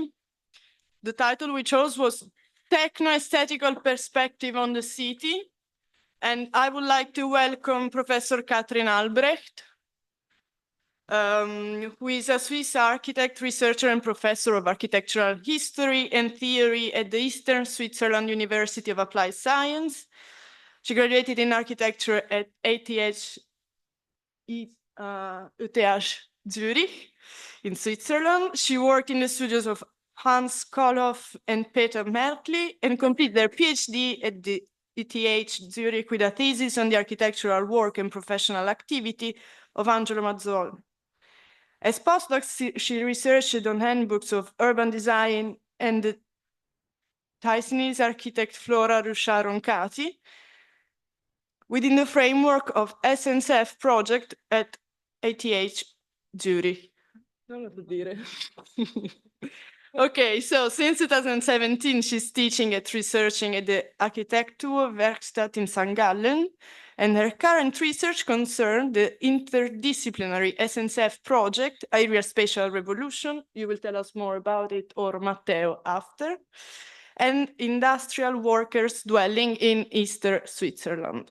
So her publications include the monograph Angelo Mazzoni, 2016, the edited volume Manuale zum Städtebau 2017, and essays on Italian and Swiss architecture and urban planning history of the 19th and 20th century. So I leave you the floor and thank you. Thank you very much. Claudia, thank you very much for the invitation for this very interesting conference. I hope you still have some energy left for the last session. My contribution is a bit enclosed, but it is part of our common project. What Claudia just said on aerial spatial revolution is an interdisciplinary project with the participation of the SUPSI Mendrisio, the OST in St. Gallen, and the University of Fribourg. Different aspects, planning aspects, architecture, more from my side of the project. That's why I will also talk about architecture and visual images and architectural spaces in the sense of physics spaces. And Matteo will later tell us more about the project and this context. So the perception and the representation of city, landscape, and territory conditioned by technical possibilities and cultural political factors have always impacted on planning practice and mirrored the notion of space. In my contribution representing the unknown, I would like to span in a completely historical framework and by means of different forms of representations of cities, representations not like we heard yesterday, but like really visual images. I would like to span a somehow loose field which outlines the unknown in three different dimensions. First, in the sense of the unreachable as something fragmentary that can only be experienced as a whole in an ideal construction. Then the unknown as the invisible in the sense of the hidden, and finally also the unknown as the alien in the sense of the undiscovered.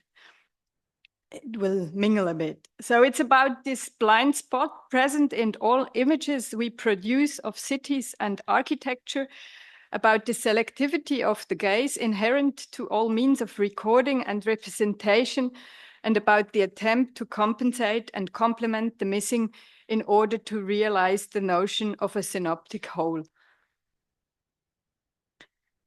I will start a bit earlier. In the late 1560s and early 1570s, the mathematician and cosmographer Ignazio Danti, who is well known in Bologna, I guess, planned the decoration of Cosimo's private room in the Palazzo Vecchio in Florence with a geographical map series consisting of 53 chorographic representations depicting all regions of the known world at the time, 300 portraits of sovereigns and 2 large globes with the earth and the celestial signs. The space enveloped by the atlas, which in turn enclosed the world in its plastic appearance, represented in Nuce the programmatic universe of the Grand Duke, his ideas and aspirations translated into image, figure, and architecture. In 1569, in his treatise on instruments for astronomical observations, Dante published this emblem of Cosimo I, showing an overlay of the Medici symbol with the globe and the lemma Cosmos, the world of Cosmos, Cosmos, Cosmos, Cosmos, a word play on his name and his self-conception. In the early 1580s, Dante was commissioned by Pope Gregory XIII, the Boncompagni Pope, to decorate the Vatican Gallery with maps of all the regions of Italy. In preparation of this monumental work, Dante had conducted extensive recordings in the surroundings of Bologna. For his detailed territorial surveys, he used the radiolatino, a tool which was suited for measurements at near and far distances and allowed him to work fast and precisely while seated on a horseback. His drawings, preserved in the manuscript Disegni di alcuni castelli del Bolognese, show the scientific and artistic approach of Dante's working method. In order to grasp the coherent whole, he first had to dissolve it into its individual essential elements, the basic structure lines of hills, watercourses, streets and settlements, topographical features and other details such as trees and bridges, oblique projections of buildings and places showing their plastic values, as well as indications of sites and dimensions. Through the analytical recording of the individual phenomena, he reduced the complexity of the spatial fabric to reassemble them again in a new visual construction, as in this city map of Bologna integrated in its surrounding landscape. By this process of decoding and recoding, the data collected in the field were rearranged in a new synthetical whole, which again constituted part of a larger concept of image and space. What the selective gaze was only able to perceive in fragments could be transformed through the process of drawing into a visual continuum that could never be seen or experienced in this way. Actually, this transformation and synopsis are intrinsic to the documentation and representation of urbanistic and architectural features in general. From the middle of the 19th century, several surveying experts worked on the development of a new method that would allow the measuring of individual buildings as well as larger territories by means of photographic images. In Berlin, civil engineer Albrecht Meidenbauer, in Paris, the French scientist Aimé Losta, who both independently established the basis for photogrammetric recording with the measuring camera.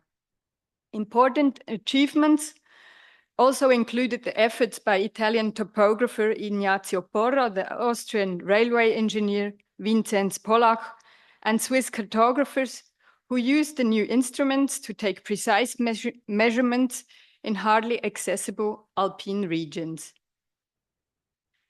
By using photographs, they could trace any three-dimensional body from its perspective view to a horizontal or vertical projection, which provided reliable dimensions and angles.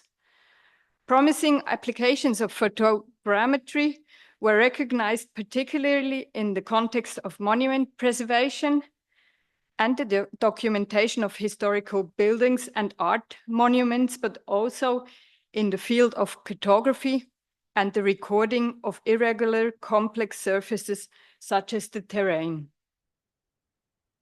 The two categories architectural survey as a whole, and site survey in detail for the purpose of topographical representation. Meidenbauer demonstrated in 1867 by the example of photographs of the small German town Freiburg, which you can see here, and its late Romanesque church, with which he verified the convenient use and precision of his method at different scales. Around the same time, Losta, the French scientist, pursued a similar approach as a demonstration of the French Ministry of War. He recorded the site of Buc near Versailles by means of a phototheodolite. From 4 camera positions, he registered a total of just 8 photos within only a few hours, which he then transferred to a true-to-scale drawing in the following 4 days, a fraction of the effort that would have been necessary by using traditional means. With this invention, a demanding and time-consuming part of the surveying work was delegated to the machine. The immediate experience scanning and sensing of the examined object were therefore no longer necessary, and moreover, the images could be evaluated at any time and place. Instead of having to struggle with the technical side of the recording and drawing, one could concentrate all attention on the interpretation and compilation of data in a representation. The mechanical process delivered fast, precise, and extremely detailed results. A mass production of details, as Meidenbauer wrote, which could be incorporated into a plan according to choice and preference. Here is a bit a simple example of nowadays recording of with drone photography. The new technologies also proved useful for plastic model making. The Swiss topographer Simon Simon, for instance, took around 2,000 photographs on many trips to the Bernese Alps to construct his relief of the Jungfrau on a scale of 1 to 10,000, which impressed the crowds at the World Exhibition in Paris in 1889, which also is quite a large scale. His photogrammetric expeditions and model making occurred, like the one of Xaver Imfeld a few years later, in the context of planning a railway up to the summit of the Jungfrau. As the route was to run largely hidden inside the mountain mass, the project relied on precise surveys of the inaccessible rocky areas covered with ice and snow, a planning task that could only be solved by using photogrammetry, which could generate an idea of the plastic whole by compiling a multitude of fragmentary views and measuring points. Plans, maps, models are true-to-scale representations deduced from an infinite amount of information using a wide range of visual media for their construction. They would offer completeness and continuity as if from the viewpoint of an aerial observer, as Marie-Claire Robic considered. The draftsman composing a map or a plan, the observer reading them, and the urban designer thinking about the future of a city, their eyes all took a fictional position above in a third dimension, yet without favoring a specific vantage point, but rather by merging multiple points of views in order to gain a rational description and a plastic idea of a complex, multi-layered configuration, such as cities and landscape. However, in this cartographic gaze and its inherent concentration on the two-dimensional extension of a surface, all other elements invisible to the observer's eyes obviously remain hidden. For instance, underground infrastructure in cities that supply inhabitants with water and energy, and collect their waste, or communication systems, which organize streets and different types of traffic routes in multi-layered networks. After the turn of the 20th century, when the urban planning discourse began to focus on the expansion of large cities by discussing densification, high-rise building, and problematic traffic conditions, we can note a specific mode of drawings and planimetric representations which explicitly emphasized the vertical organization of a city above and below ground. Here we can see, for instance, some visions of future street layouts published in daily papers in the 1910s. On the right, presented by Eugène Hénard at the first town planning conference held in London in 1910, this schematic section through the city of the old and the new street. Around the same time, Werner Hegemann exhibited and published these two perspective street sections showing the busy undergrounds and superimposed traffic lines of New York and London, schematic street sections cutting vertically from ground to air to refer particularly to this third dimension missing in maps or ground plans. They provided a visually effective planning tool which complemented the set of representations of urban fabrics, as we can see by these drawings elaborated in the context of projects promoted by Harvey Corbett for downtown New York. The awareness for the three-dimensionality of streets and their spatial qualities was picked up again in the 1950s and 60s, when the loss of the street space due to the concepts of the functional city and automotive city was increasingly lamented. Louis Kahn, in his Otterlo speech given at the last International Congress for Modern Architecture in 1959, stated that the street in the core of a big city wanted to be a building and not just a street. Thus a space organized and perceived in all its three dimensions. The surface of a street we can thereby conceive as, you can see on this picture also, can be conceived as a conceptual mirror that defines both a hidden space below ground and a visible space upwards to the air. The aerial observer mentioned by Robic was no longer fictional when Felix Nadar began to photograph the cityscape of Paris from above, from the nacelle of his balloon hovering over the city.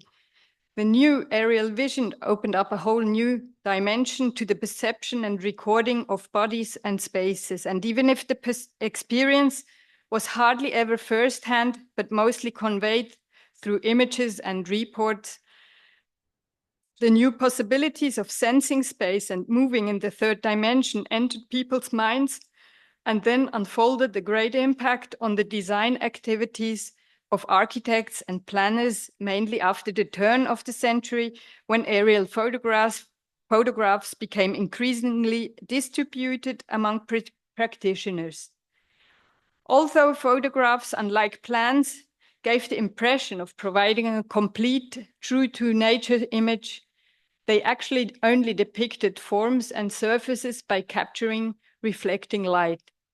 That's why Nadar, for his photographic ventures, also experimented with artificial light.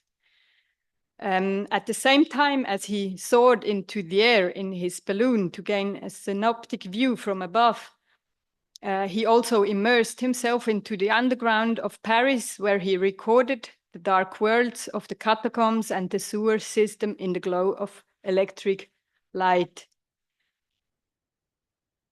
His photographic campaigns ran parallel to the vast works conducted by Prefect Osman in the framework of the Great Plans for Urban Transformation and Embellishment, which also included the renovation of the unhygienic sewer system.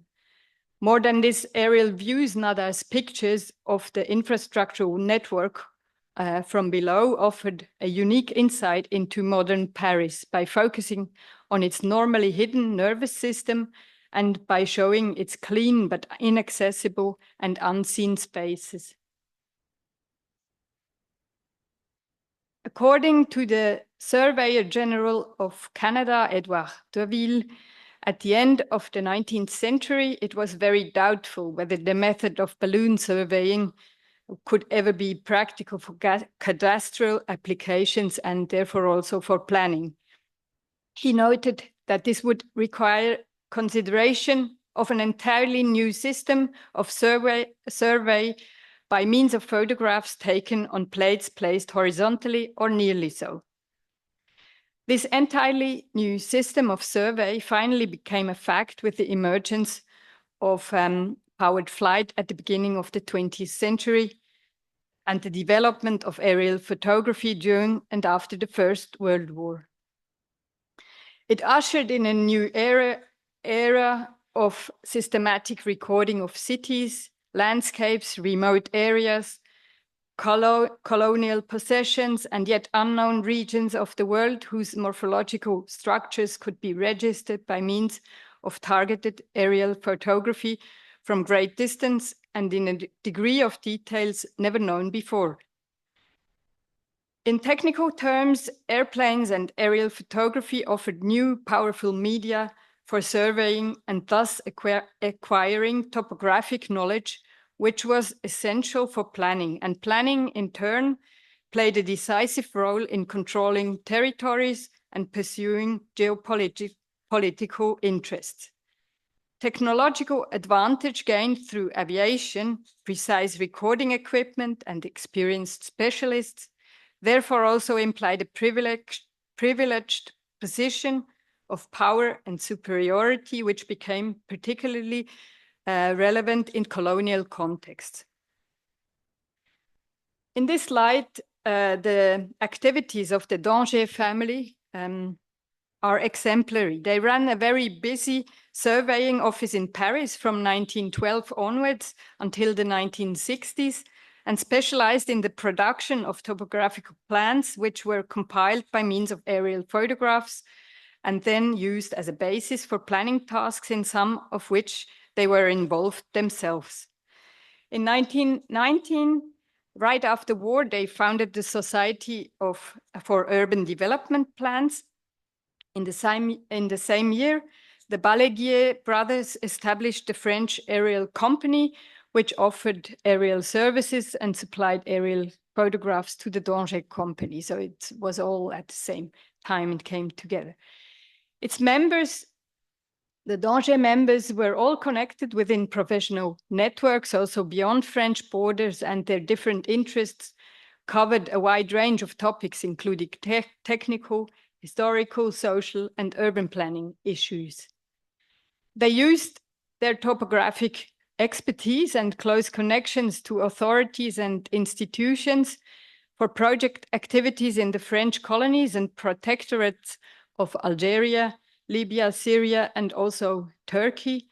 There, for instance, they cooperated together with Henri Prost in the reconstruction of the destroyed city center of Izmir in the early 1920s, and also of the nearby towns, small towns of Manisa and Uşak, which we can see here as a fairly elaborated but not even rudimentary implemented plan.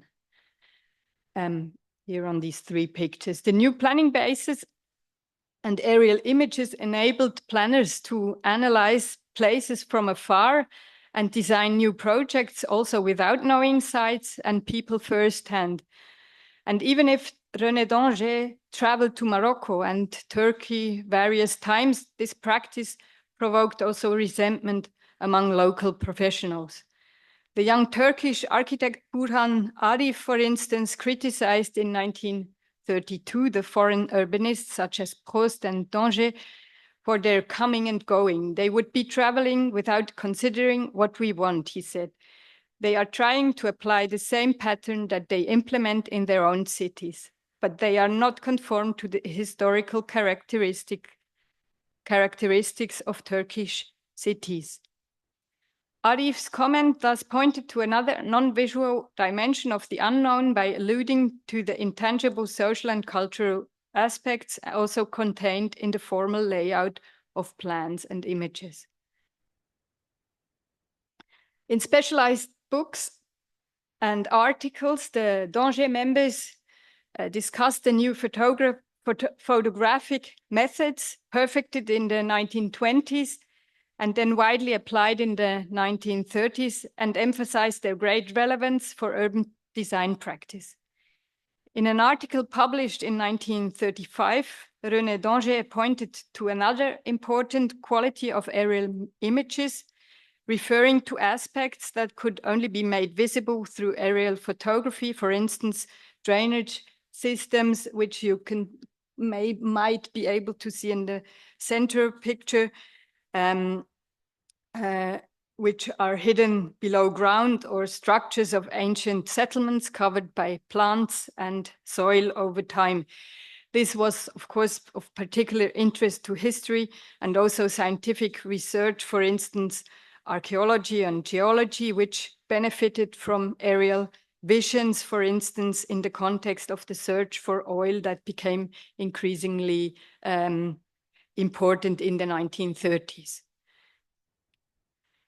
d'Angers also referred to the achievements of the French missionary Antoine Poidebach, who was sent to the desert area of Jazira in northeastern Syria in the mid-1920s to carry out exploration flights for locating water points and mapping communication routes on behalf of the French Society of Geography and with the aid of the French Air Force.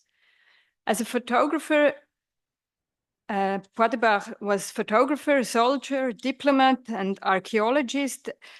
In this role, his research endeavors had a multiple mission. On the one hand, they met the political ambitions of the French government that wanted to increase its influence in the region by means of better topographical knowledge. We can see here a map that was elaborated from these aerial images from the area of Jazira.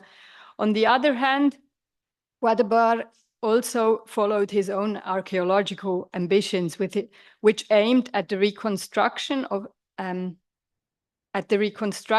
oriental border of the Roman Empire, the Limes, by evaluating aerial images and conducting excavations on the ground at the same time.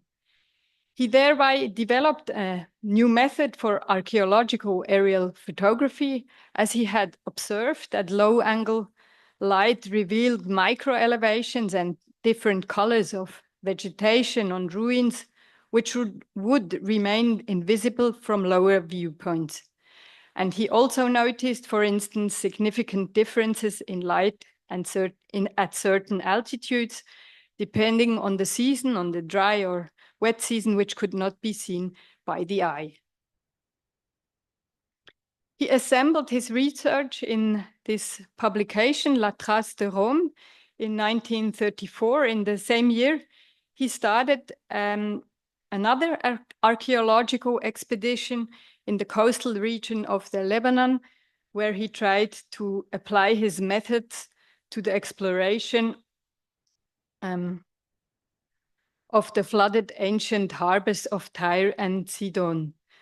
There, however, he complemented his survey from the air by sending divers into the sea who would examine the yet undiscovered structures by using underwater photography. Even if this project was less successful, the attempt showed that aerial images, like all other forms of representations, have their blind spots and risk therefore neglecting all those aspects which cannot be captured by the eye of the camera, such as underground infrastructures, communications, multi-layered structures, or all other intangible, non-physical, non-visible factors. As seen with Nadar and Guadebach, the endeavors in the three-dimensional aerial space were therefore mirrored by complementary expeditions below ground or below sea level to gain a complete, comprehensive vision in order to construct a synoptic image of the coherent whole. Thank you. That's all.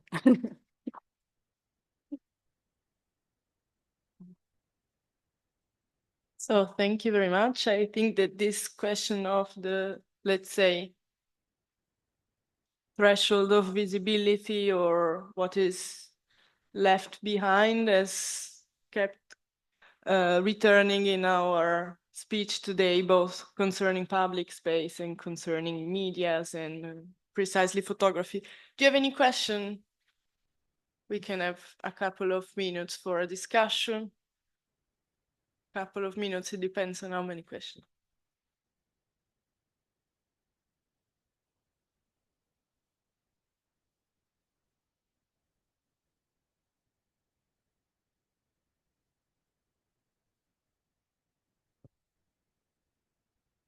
Thank you for your presentation. It was really interesting to me, basically, because I also worked and studied on Danger, sorry my pronunciation, but Danger brothers, let's say, because I don't know French, but I studied their works, especially in Anatolia.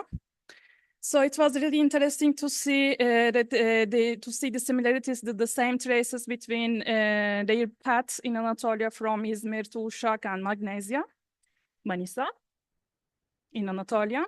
So I was wondering, because in the overall examples you mentioned, you touched the historical cities both in colonial and non-colonial case. In Turkey, it's in a point of view, political view, it's a non-colonial context. So I wonder if you have maybe analyze or brought in light in some differences or challenge that they had to face when they worked in colonial and non-colonial contexts. Because I know that especially in Manisa, Magnesia, they prepared some decisions, some urban planning ideas, and even without having aligned with the municipality. It was their own, their personal curiosity, but they then published and then they submit their ideas on the municipality, and municipality rejected everything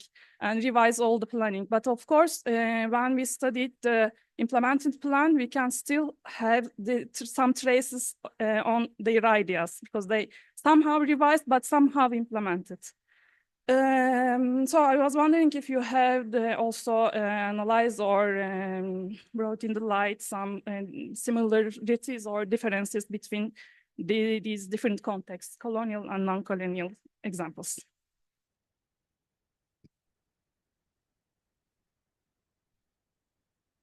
Thank you.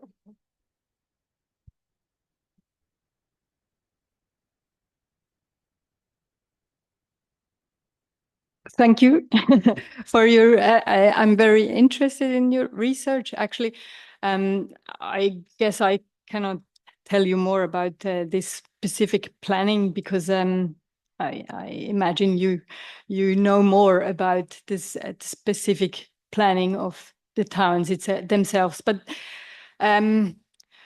regarding this project in Turkey, it's really interesting because it's not in this colonial context, as you said, and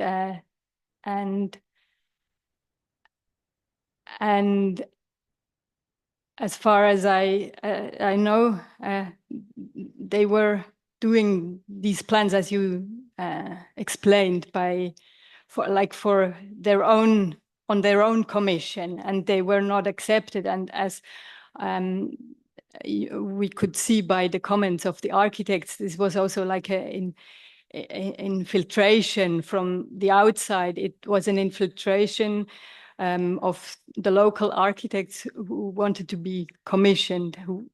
However, Arif was also educated in France. That he was working in the studio of Le Corbusier, if I'm right. But he went back to Turkey to work on Turkish towns and cities and architecture. Yes. And you can see by the comment that there is this implementation from the outside, but it's also referring to the patterns, to the morphological, to the formal practice of urban planning, which was not very appreciated. And yes.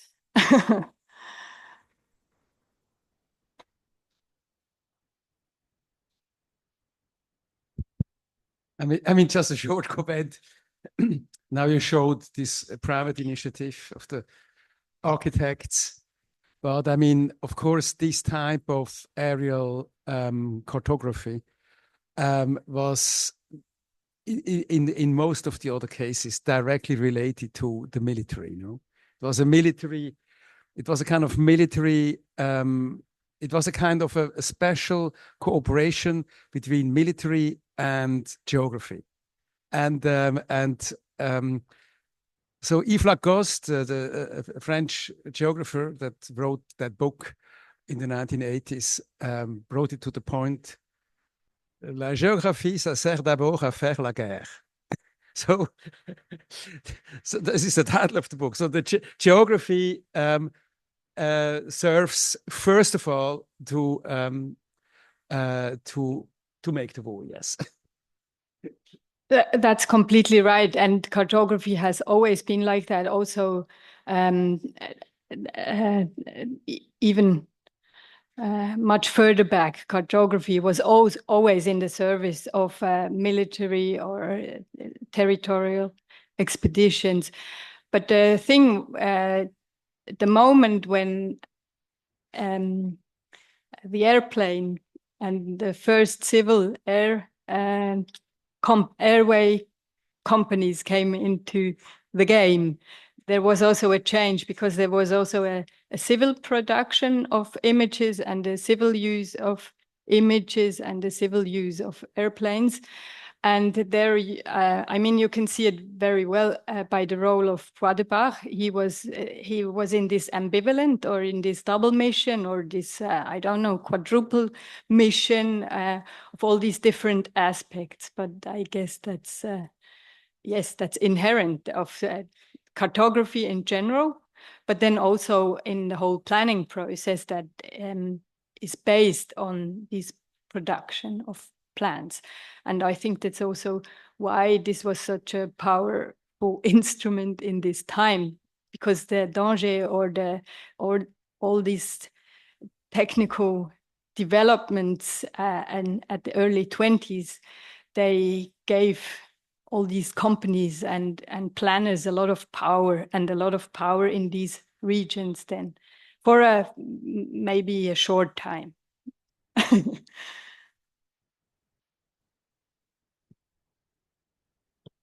Are there any more questions? Or should we move to the last conference? Thank you.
Okay, passo in italiano, direi. L'ultima conferenza è in italiano, l'ultimo contributo è in italiano. Presento Matteo Vegetti, laureato in filosofia e psicologia, dottorato in filosofia, è professore di estetica e filosofia dello spazio all'Accademia di Architettura di Mendrisio e professore alla SUPSI a Mendrisio di teorie dello spazio e dell'abitare. È membro del Master in Geopolitica della Sapienza di Roma, è stato per molti anni docente di estetica al Politecnico di Milano e visiting professor all'Università di Bergamo. Tra le sue opere, La fine della storia, uscito nel 2000, Hegel e i confini dell'Occidente, va bene, Lessico sociofilosofico della città, Filosofie della metropoli, L'invenzione del globo nel 2017, poi The Global Spatial Revolution nel 2022, Earthscape, le conseguenze della visione della Terra dallo spazio, con Tommaso Moraschi, uscito nel 2023, e recentemente Corpo, Spazio, Architettura, fenomenologia dell'esperienza spaziale, con Fabrizia Bandi, uscito nel 2024. Matteo Vegetti dirige il progetto di ricerca già accennato dalla professoressa Albrecht, progetto finanziato dalla SNF Svizzera, dal bando Sinergia, con il titolo Aerial Spatial Revolution, The Conquest of the Air and its Impact on City, Architecture and Territory, From the Origins of Aviation to Present Time. Lascio la parola al professore e grazie. Grazie per questa presentazione, Claudia, e grazie naturalmente per l'invito anche al professor Borsari. Sono contento di essere qui ed avere anche l'occasione di presentare rapidamente l'idea alla base del nostro progetto di ricerca. Dico nostro perché, come avete capito, ne fa parte anche Katrin Albrecht e il professore Manuel Alloa della Università di Freiburg. Ognuno di noi studia un aspetto diverso di questa questione che vado a spiegare, perché diciamo, c'è un'origine di questa ricerca che può essere in un certo senso sorprendente, perché è una ricerca che che ha radici filosofiche, sostanzialmente. Qual è l'origine? L'origine è questo testo di Carl Schmitt del 1942 che si chiama Land and Sea, Land und Meer, che è un testo, diciamo, non tra i più famosi di Carl Schmitt, ma è un testo importante perché dice tutto l'essenziale, a mio avviso, di quanto sarà detto successivamente nel più famoso Nomos der Erde, e raccoglie il Nomos della Terra, ed raccoglie alcuni saggi precedenti. Ora, di questo saggio io ho messo a fuoco in particolare un concetto che è quello di rivoluzione spaziale, Raumrevolution, che si trova in un unico paragrafo del libro, il paragrafo 12, e di certo non ha ottenuto il successo che meritava, nel senso che i critici lo hanno spesso ignorato o del tutto sorvolato. Che cosa significa questo concetto di Raumrevolution? Significa sostanzialmente, non è più che un concetto, diciamo, è un'ipotesi di ricerca, che sia possibile leggere la storia universale sulla base dei mutamenti spaziali che si verificano in un certo ordine sociale a seguito di un mutamento radicale nello spazio, nell'ordine dello spazio, nell'estensione dello spazio. Quindi parliamo di scoperta di nuovi territori, dell'allargamento degli orizzonti politici, della conquista addirittura di nuovi elementi. E quello che accade è che quando tali mutamenti sono sufficientemente profondi, provocano non solo un cambiamento fisico dello spazio in termini politici o geografici, ma provocano addirittura un mutamento nell'ordine della coscienza dello spazio, cioè nel modo in cui lo spazio viene percepito, rappresentato, compreso, immaginato, regolato. Dice Carl Schmitt che quando questo ampliamento spaziale è profondo al punto di cambiare anche la struttura del concetto di spazio, allora ci troviamo di fronte ad una rivoluzione spaziale. Cambia l'Umwelt, cioè il mondo ambiente nel quale viviamo, e cambia la Weltanschauung, quindi la visione del mondo. Per quanto riguarda il primo aspetto, no, è chiaro che il termine appartiene pienamente alla filosofia post-kantiana, quindi si suppone che non esistano, diciamo, delle strutture o condizioni del tempo e dello spazio che siano universali e costanti, ma che invece tempo e spazio dipendano dagli ambienti di vita dell'uomo che sono storicamente e antropologicamente variabili. Tra parentesi, Carl Schmitt fa un esempio che sembra preso da Simmel, probabilmente queste riflessioni vengono da Wuxkull, ma fa anche un esempio che sembra venire da Simmel quando dice che sul piano psicoestesiologico non è lo stesso vivere in campagna o in una grande metropoli, no? Cambiano naturalmente la concezione dello spazio, i parametri, eccetera. Il focus dell'analisi di Carl Schmitt, però, è ben noto, si concentra sul passaggio epocale tra il XVI e il XVIII secolo, su quel passaggio epocale in cui, diciamo, comincia la storia globale della Terra, ovvero quando le nazioni europee affrontano la sfida elementare degli oceani. La spazialità dell'oceano evoca l'infinito e nel contempo ingenera un ambiente fisico del tutto nuovo che solleva una sfida adattativa, un challenge, direbbe Toynbee.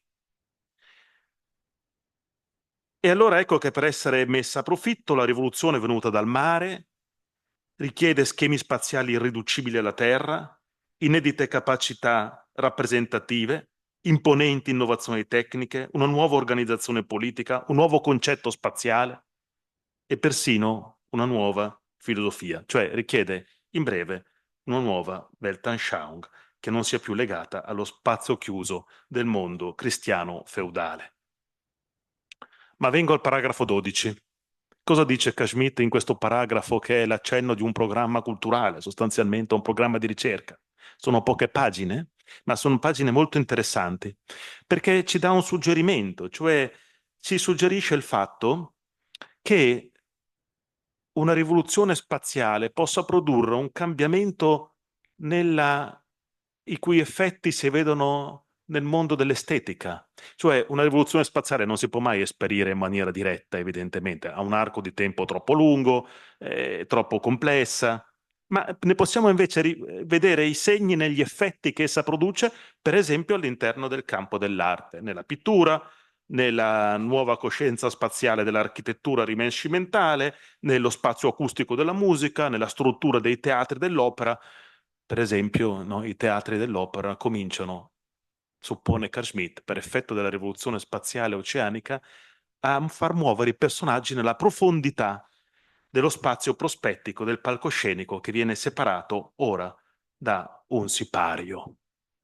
Quindi si modifica l'esperienza estetica, si modificano l'esperienza della scultura, le statue si staccano dalle facciate ed entrano nello spazio pubblico, si produce una profondità, no? Un'esperienza della profondità che prima era inesistente e poi su tutto nasce la prospettiva che può essere, diciamo, ricondotta a questi effetti. Scrive Schmitt, ed è importante che vi legga questa citazione, la pittura del Rinascimento liquida lo spazio della pittura gotica medievale.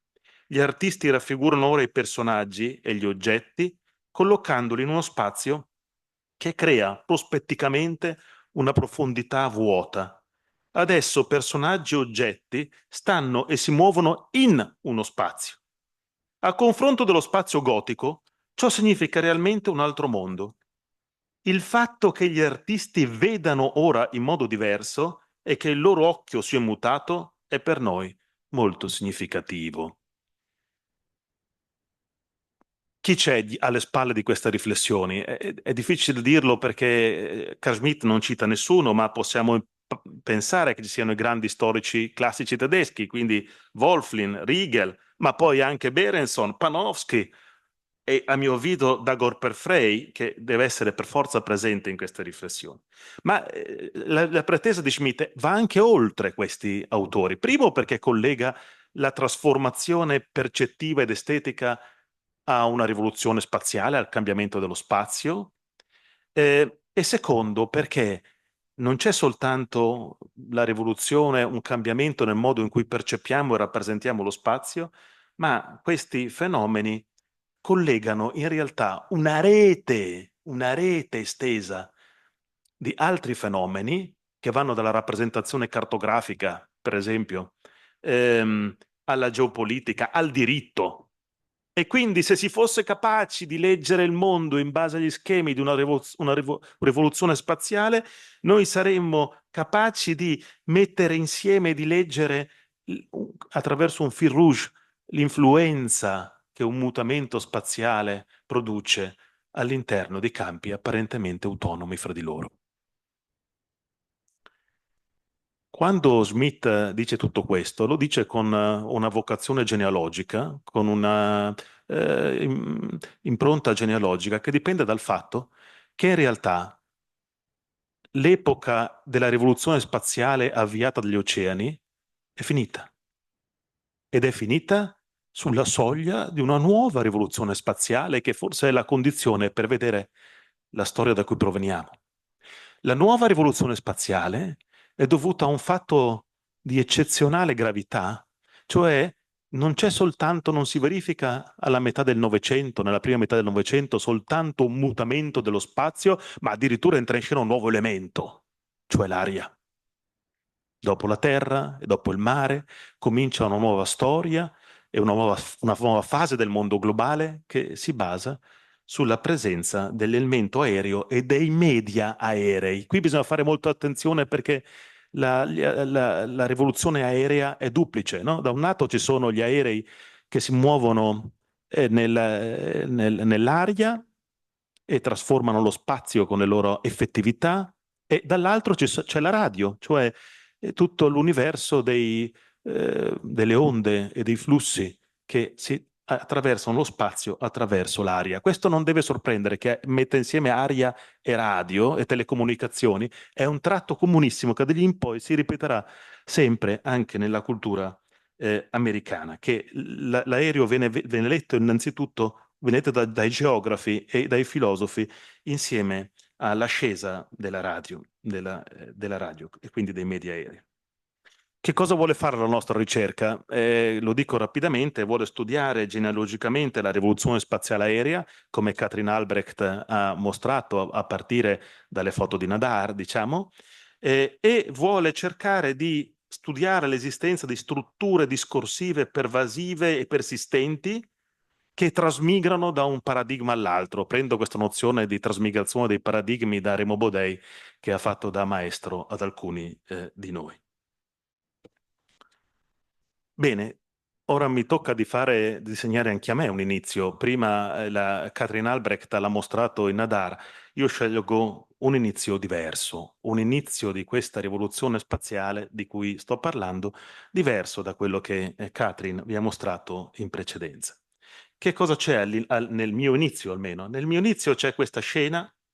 L'aereo che vedete è quello dei fratelli Wright, alla loro prima esibizione in Europa, e tra il pubblico ad osservare questa rivoluzionaria innovazione tecnica c'è niente meno che Bernard Berenson, il grande storico dell'arte italiana rinascimentale.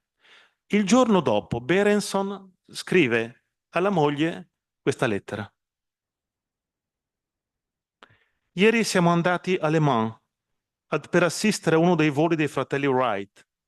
Abbiamo osservato la loro macchina, che è fatta di legno, filo da cucito e tela. Questo, in tutti i casi, è ciò che ci è sembrato.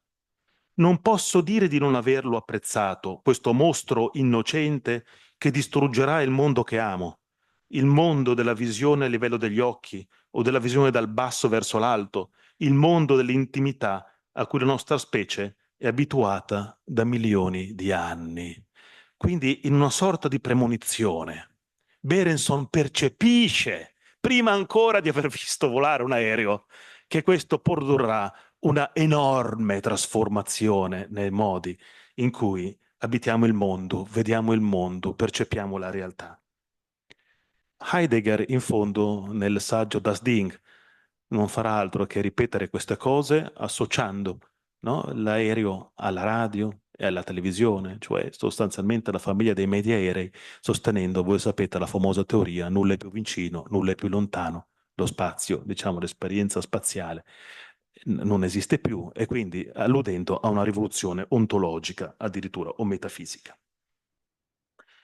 Ma proprio per questo stesso motivo, proprio perché diciamo l'aereo viene percepito come una forza nichilistica e sradicante, proprio per questa ragione, esso viene accolto dalle avanguardie come un mezzo rivoluzionario in senso politico-antropologico.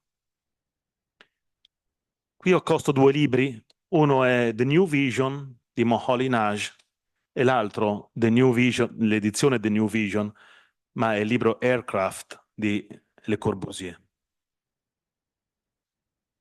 Nel libro The New Vision, 1932, Moholy-Nagy considera l'aereo un mezzo cruciale quanto la fotografia e il cinema. La visione aerea annuncia per lui l'ascesa ad una nuova estetica, la cui funzione consiste, e sto citando, nell'estrarre l'oggetto dall'automatismo della percezione, dandogli un aspetto insolito per interrompere qualsiasi identificazione empatica. Praticamente, no? Ciò che Berenson temeva. E questo è ancora più esplicito nel libro Aircraft di Le Corbusier, pubblicato appunto in una collana che tra l'altro porta il titolo di The New Vision, in cui Le Corbusier considera l'aereo come un mezzo scopico per svelare e trasformare la realtà. Che cos'è questa nuova visione? È una visione che porta in sé la coscienza di un ordine morale e spaziale a cui il progettista moderno deve rispondere. L'aereo, dice Le Corbusier, cioè la vista dall'alto, è una facoltà intellettiva della quale che ci ha dotato della vista a volo d'uccello. È una possibilità che ci dota di una nuova base percettiva, è ancora una citazione, di un nuovo criterio di misura, di una nuova funzione aggiunta ai nostri sensi. Allora, non si tratta di un'invenzione industriale, no? Per quanto stupefacente, ma il punto è che l'aereo ha la capacità di sradicare la visione dal mondo, di provocare il mondo a svelarsi allo sguardo alla velocità dettata dalla macchina, a manifestare le sue simultaneità, da sempre nascoste dalle distanze e dalle prospettive. Insomma, l'aereo non è un mezzo per volare, innanzitutto, ma una macchina per vedere. E queste visioni diventeranno parti irrinunciabili dell'operare dell'architetto urbanista che voglia stipulare che cosa? Una nuova misura dell'abitare.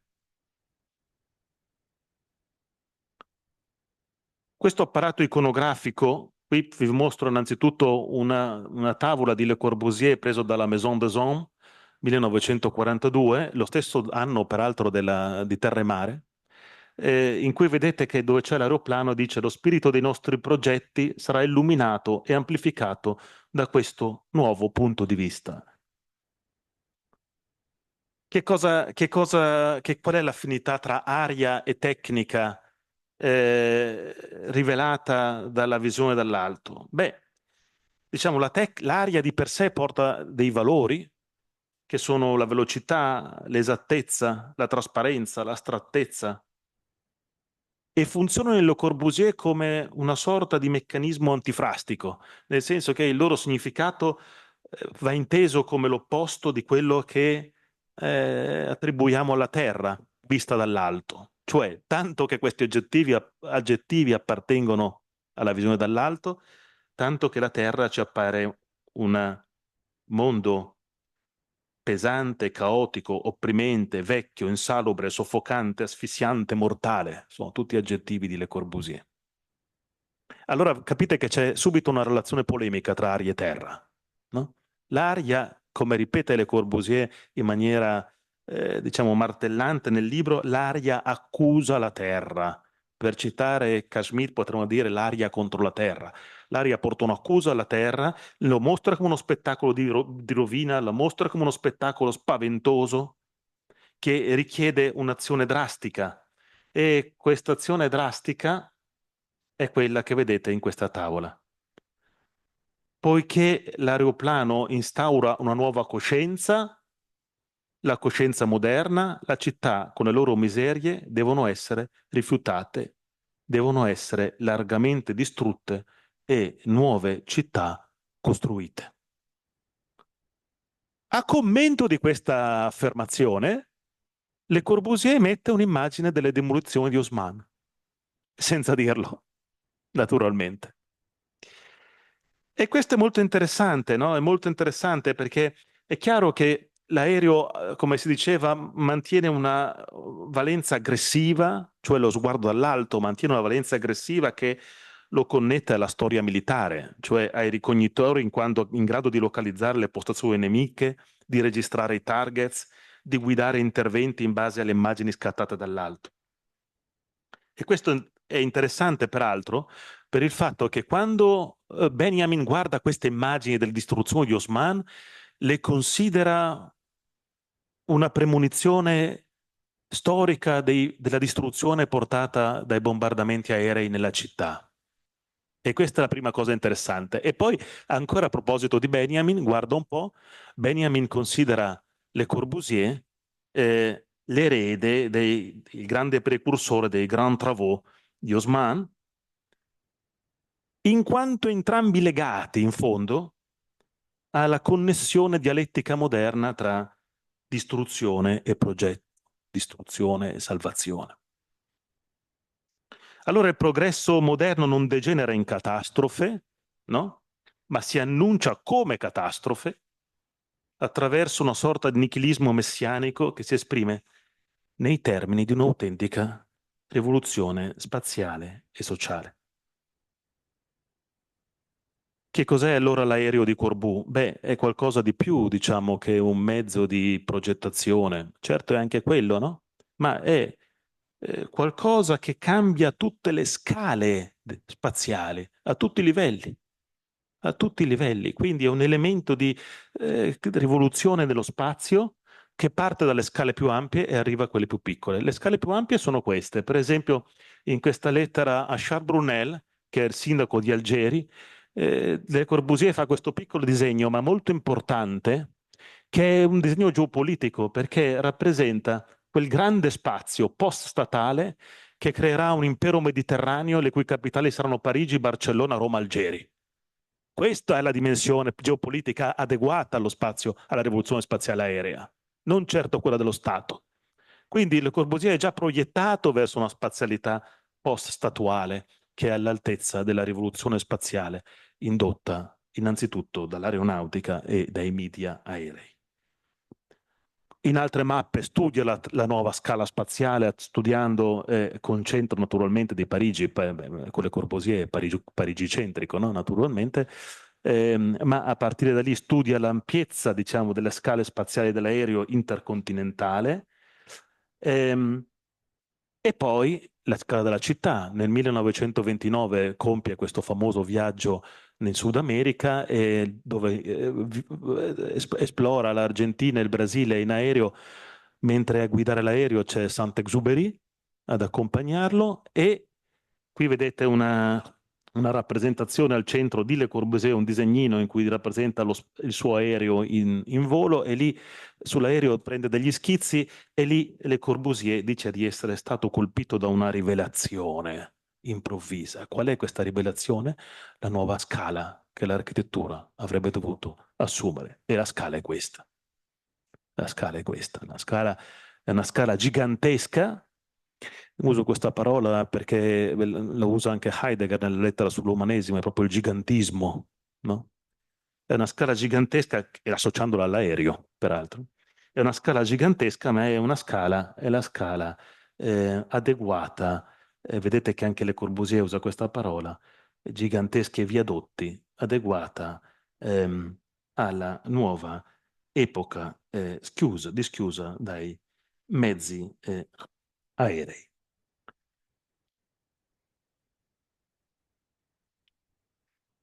Questa invece è la prospettiva che si dovrebbe avere sul Plan Voisin. Il Plan Voisin naturalmente è precedente al viaggio di Le Corbusier in Sud America, ma a posteriori Le Corbusier si rende conto di avere già progettato in sostanza la città adeguata ai tempi e questa volta la rappresenta attraverso questa sonometria come facendoci intendere il modo in cui la dovremmo osservare, come andrebbe osservata, non va osservata da dentro o da sotto o dal parco, va vista e compresa così, cioè come se atterrassimo dall'aereo al centro della città. Insomma, bisogna volare, no, per comprendere fino in fondo l'estetica e il senso di questa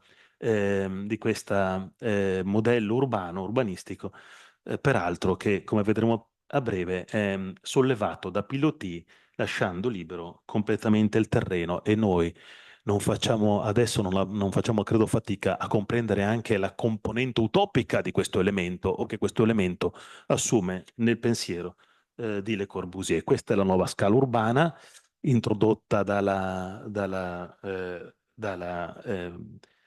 Plan Voisin rispetto al tracciato medievale del Marais. Quindi la dimensione, diciamo, poi quando Le Corbusier produce questi disegni del Plan Voisin, l'elemento aereo che è il triplano di Breguet, che diciamo è un'iperstizione della modernità, lo mette in volo, lo fa volare sopra la città e l'ombra, come vedete, del triplano si proietta nel centro della città ed è la firma dell'architetto. Come dire, questo progetto è stato pensato a partire dall'aereo e dalla visione aerea. È in questa scala e da questo punto di vista soltanto che lo si può intendere e comprendere.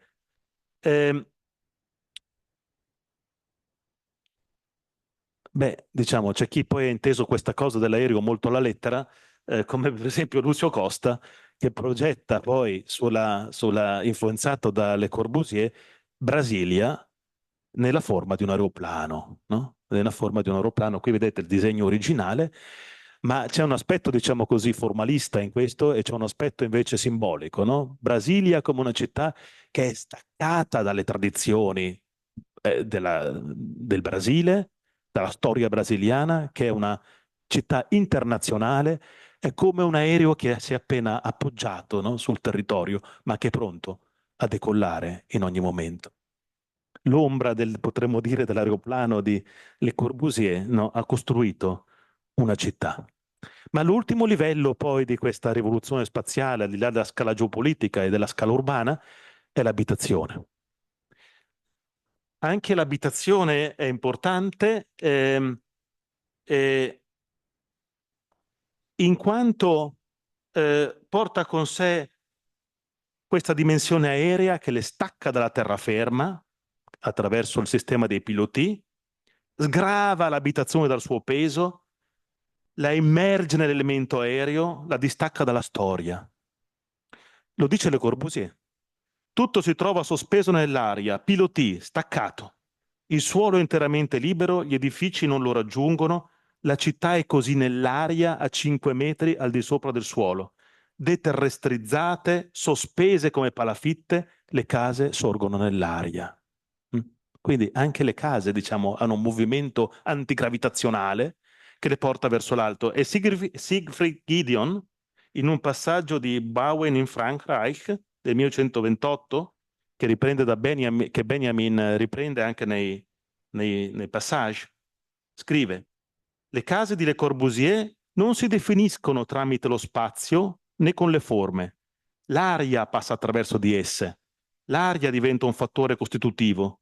Perciò non si dovrebbe contare su spazio e forme, ma unicamente sulla relazione e sull'interpretazione. C'è un unico, invisibile spazio, cade la separazione tra interno ed esterno. Cioè, per dirla nei termini beniaminiani, è la fine della cosmologia della casa e dell'anteriore. Insomma, come avrebbe detto Marx, tutto ciò che è solido si dissolve nell'aria, è profanata ogni cosa sacra e gli uomini sono finalmente costretti a guardare con occhio disincantato la propria posizione e i propri reciproci rapporti. Cito dal manifesto di Marx ed Engels. si direbbe che Corbu in un certo senso ha preso sul serio questa funzione di solvente della rivoluzione spaziale aerea e in un testo che è Precisazione sull'urbanistica lo racconta in 4 punti che vi riferisco. 1. Le comunicazioni. Il pianeta si restringe per effetto della compressione spazio-temporale dei media aerei. Inoltre, usi, costumi, modi di pensare, d'agire e di vestirsi locali vanno incontro al loro destino dissolvente. Le culture si livellano nella stessa misura in cui lo spazio si internazionalizza. 2. Il tema è l'interpenetrazione. Telegrafo, telefono, piroscafi, aeroplani, radio e televisioni sono mezzi che producono uno spazio fluido, poroso, penetrabile. Sono queste 3 modalità della dissoluzione dello spazio solido premoderno che rispecchiano i diversi fenomeni che il concetto di interpenetrazione riunisce sotto di sé. Terzo aspetto, l'annichilimento delle culture regionali. Quello che si credeva, questa è una citazione, quello che si credeva esservi di più sacro, così comincia De Corbusier, alludendo al patrimonio spirituale, religioso e comunitario delle nazioni, sparisce. Per concludere che a riguardo non si trova altro che distruzione e annientamento. Ultimo punto, e vi sorprenderà, una mobilità istantanea, intensa, nella famiglia e nella città. Beh, nella città, zimmelianamente, non è sorprendente. Ma il punto è, questo per Le Corbusier sociologo, la famiglia è stata annientata. La famiglia cede, sgretolata dal disordine del sistema lavoro capitalista, e l'abitazione perde la sua aura ancestrale. E la città, dilatata a dismisura, sradicata, non è a sua volta che, cito, l'addizione di queste cose espropriate. Espropriazione spaziale, espropriazione della famiglia, espropriazione della regionalità, espropriazione della località e dei costumi. Questo è l'effetto di una rivoluzione spaziale. Ma voglio fare ancora un passo prima di concludere perché so che siamo tutti stanchi, è un po' tardi. Nel 1932 Le Corbusier ha un compagno di viaggio straordinario, che è Wright, il quale scrive questo libro, cui cambia il titolo 14 volte, ma inizialmente si chiama The Disappearing City, e questo è il senso del libro. Poi si chiamerà The Living City e poi altri titoli, Usonian, When Democracy Builds, ma il primo titolo in realtà è il più effective, in qualche modo. Perché che cosa ha in chiaro, diciamo, in questo libro, che per altri aspetti è noiosissimo, però ha un'idea, continua un'idea geniale per i suoi tempi. Wright rimprovera in fondo Le Corbusier, anche se non lo cita, di non aver capito che i media aerei non producono una città grande come quella che Le Corbusier ha immaginato e che potrebbe essere paragonabile a New York, che fa uso dei grattacieli in quanto rappresentazione della condizione aerea dello spazio. No, sono media votati a promuovere il decentramento urbano, la dispersione. Aereo, radio, televisione rendono possibile essere nella società senza essere nella metropoli. Quindi la metropoli, e New York in particolare, cioè le metropoli delle grandi concentrazioni capitalistiche, sono condannate dai media aerea, i quali produrranno una dispersione della città nel territorio attraverso un movimento centrifugo che apre a una scala decisamente post-urbana e post-metropolitana. Questa è la visione di Wright ed è una visione tra l'altro interessante perché ci parla di un neonomadismo, ci parla di un individuo, cito, che ha acquistato certe prerogative del volatile, come aveva già acquistato quelle degli animali che vivono sulla terraferma e dei pesci.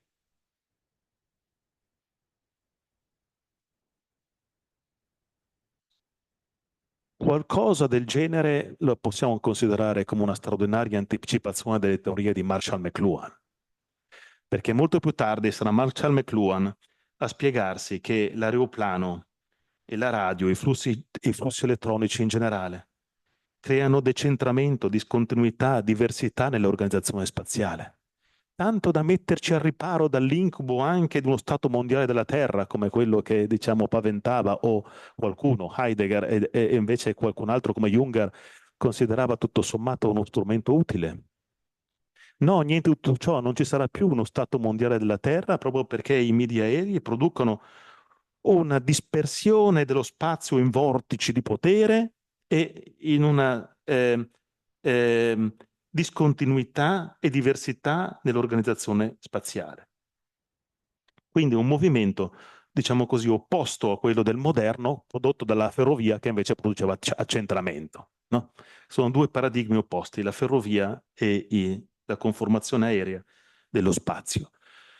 Cosa si può dire? Beh, c'è stata una generazione di filosofi, architetti, storici tedeschi che ha cercato di difendere disperatamente il radicamento della casa all'interno dello spazio.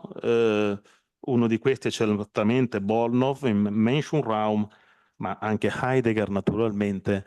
Cercare di difendere il radicamento della casa nelle tradizioni, nel terreno, nel suolo, nello spazio, mentre invece la costituzione, la configurazione aerea dello spazio in qualche modo condannava il tentativo di avere queste forme regressive, diciamo, di ancoramento al terreno. La scomposizione dello Chessois, direbbe Derrida, è ormai compiuta. E allora chiudo con una citazione di Carl Schmitt, da cui sono partito, del 1948, quindi diciamo 6 anni dopo Terra e Mare, quando si rende conto degli effetti che forze, onde, irradiazioni hanno sull'ordinamento e la localizzazione in termini dissolutivi, e scrive queste parole. Il testo è glossario. L'essenza dell'essere è essere spaziale, localizzazione, spazio e potere. Non è successione temporale, bensì presenza, cioè spazio. L'impermeabilità del corpo era spazio e potere. Proprio essa viene meno. L'infinita permeabilità delle onde e dell'aria non è più potere, bensì influsso. Dio è morto. Ciò significa che lo spazio è morto, la corporeità è morta. Al loro posto subentra la sottomissione a forze. Lo spazio è potere presente, non forza. Il tempo non è né l'uno né l'altra. Di per sé la forza non è ancora potere localizzato, ma il potere è forza localizzata.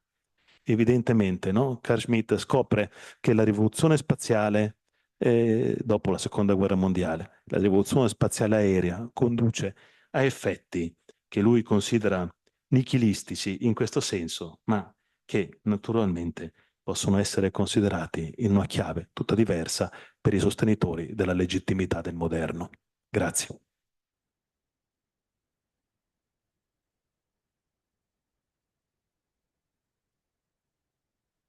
Grazie. Direi di passarvi la parola se avete qualche domanda.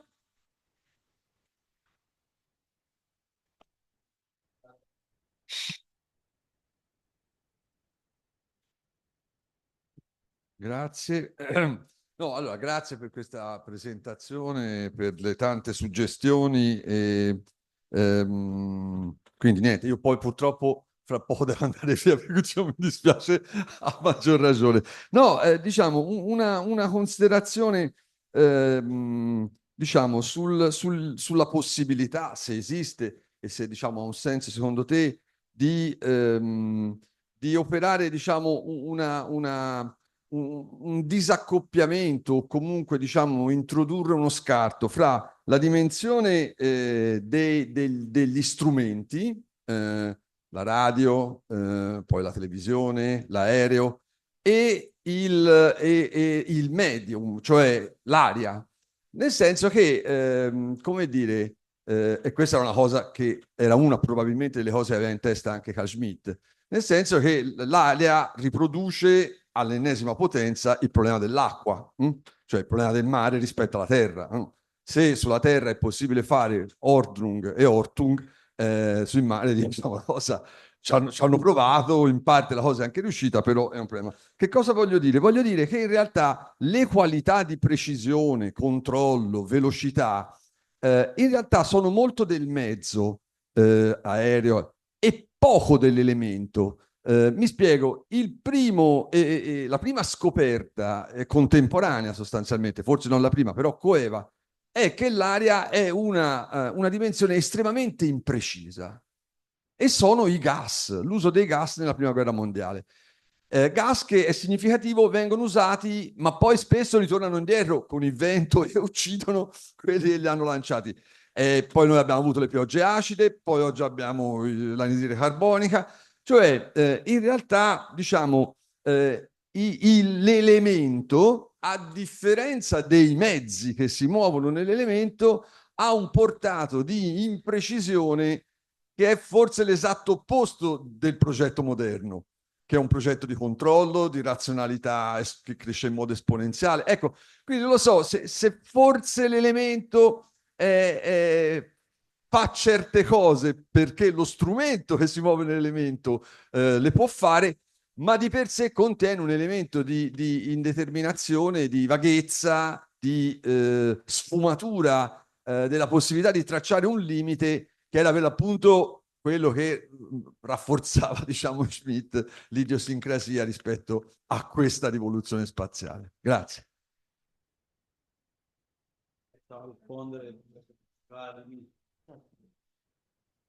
Allora, rispondo? Sì, no, certo, certo. Allora ti risponderò.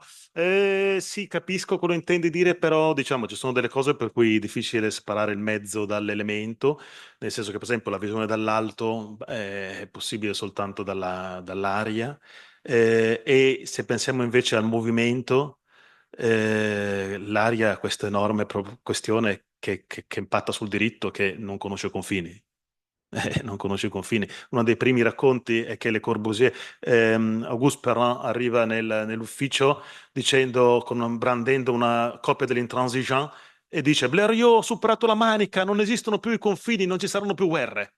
Questa era l'utopia che è durata molto, molto a lungo, no? Cioè l'aria come elemento che contesta radicalmente il politico.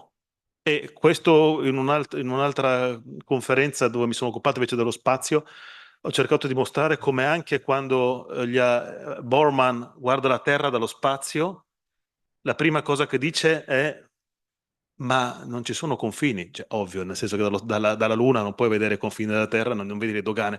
Le nazioni non esistono, sono un'invenzione umana, perché non possiamo vivere in pace?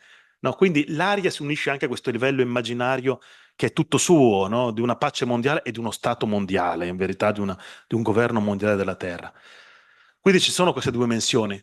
Però capisco quello che vuoi dire. Sulla storia dei gas, anche questa viene recepita da quella spugna umana che è Le Corbusier.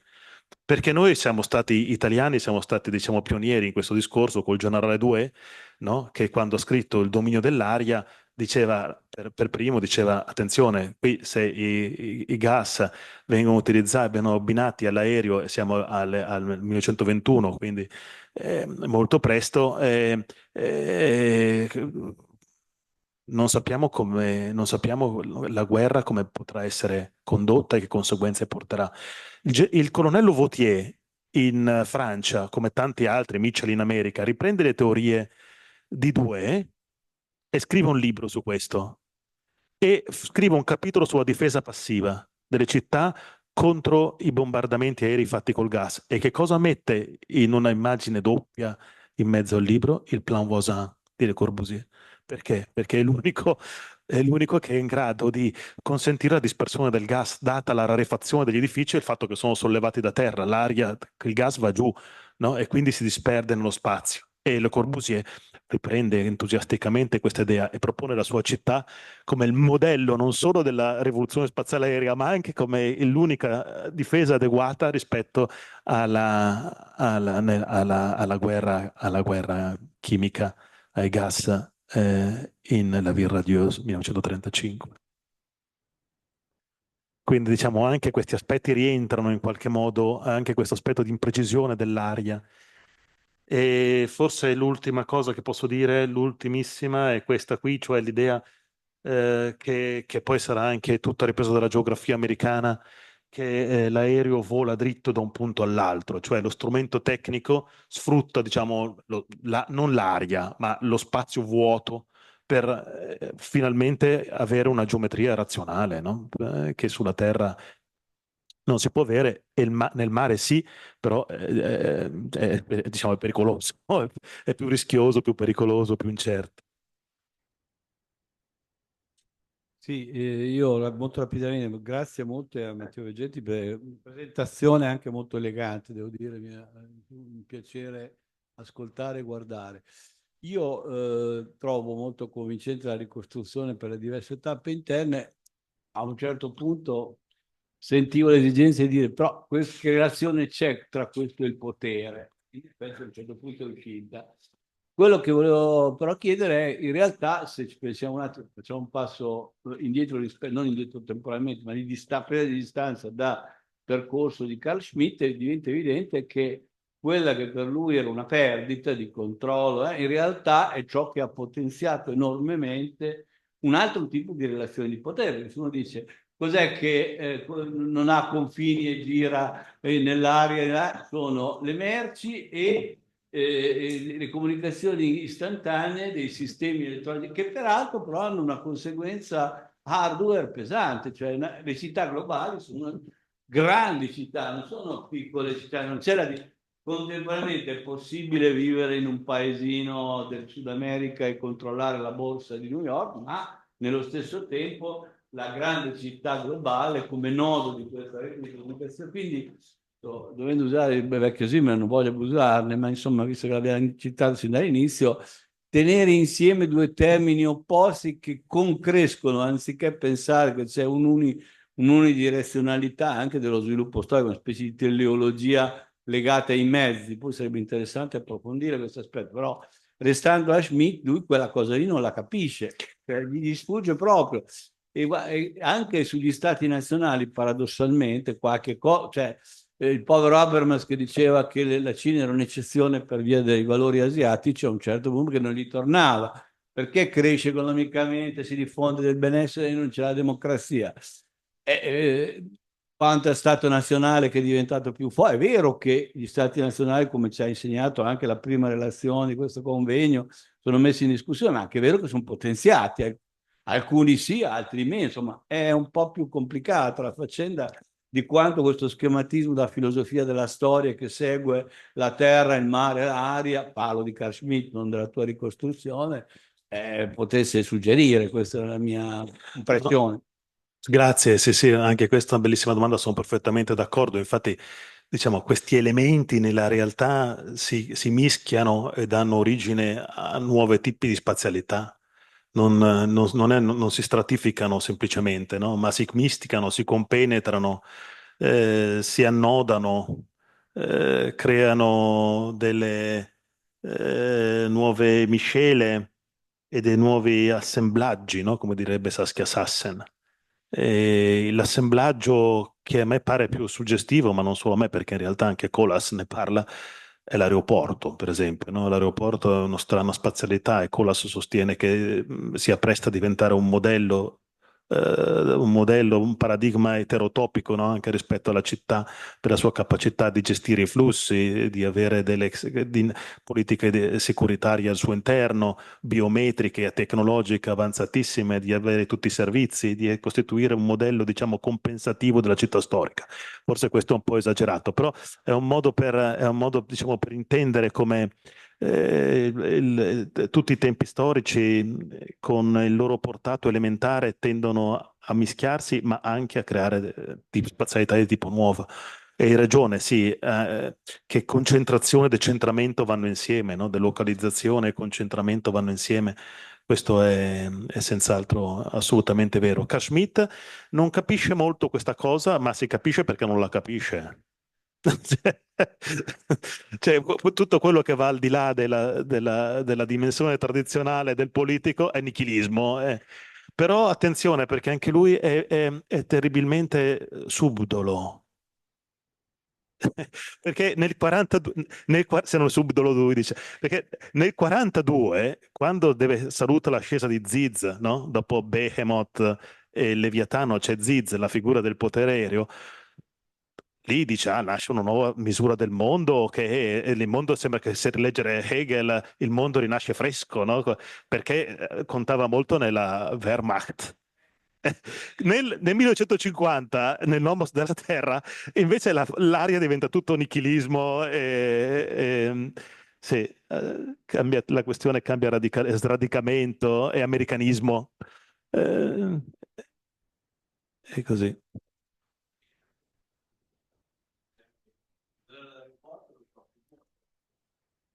Infatti sono le due sue, l'albergo, lo shopping mall e l'aeroporto.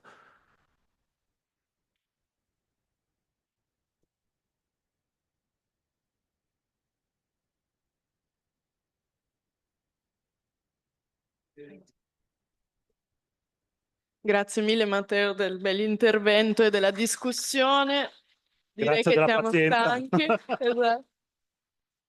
Benissimo, direi quindi di chiudere. Vogliamo lasciare un attimo una discussione finale per tirare le somme?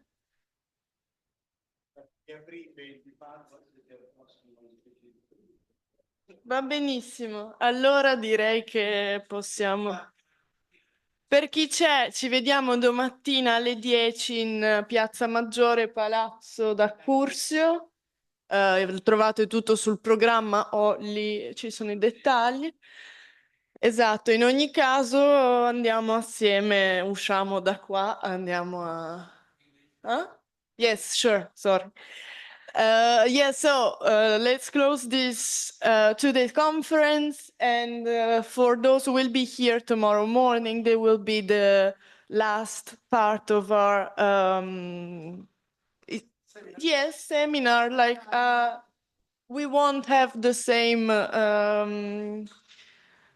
approach or perspective that we are sharing today, because it will be a discussion with people who are working or have worked on Bologna. So it will be a more, let's say, local confrontation. And it's around table at 10 a.m. in Piazza Maggiore. You can find details in the program. And so we can maybe end the town hall. It will be in Italian, yes. So, okay, thank you everyone for coming. We are very glad to having hosted this conference, and thank you again, and let's go to drink something and then having dinner.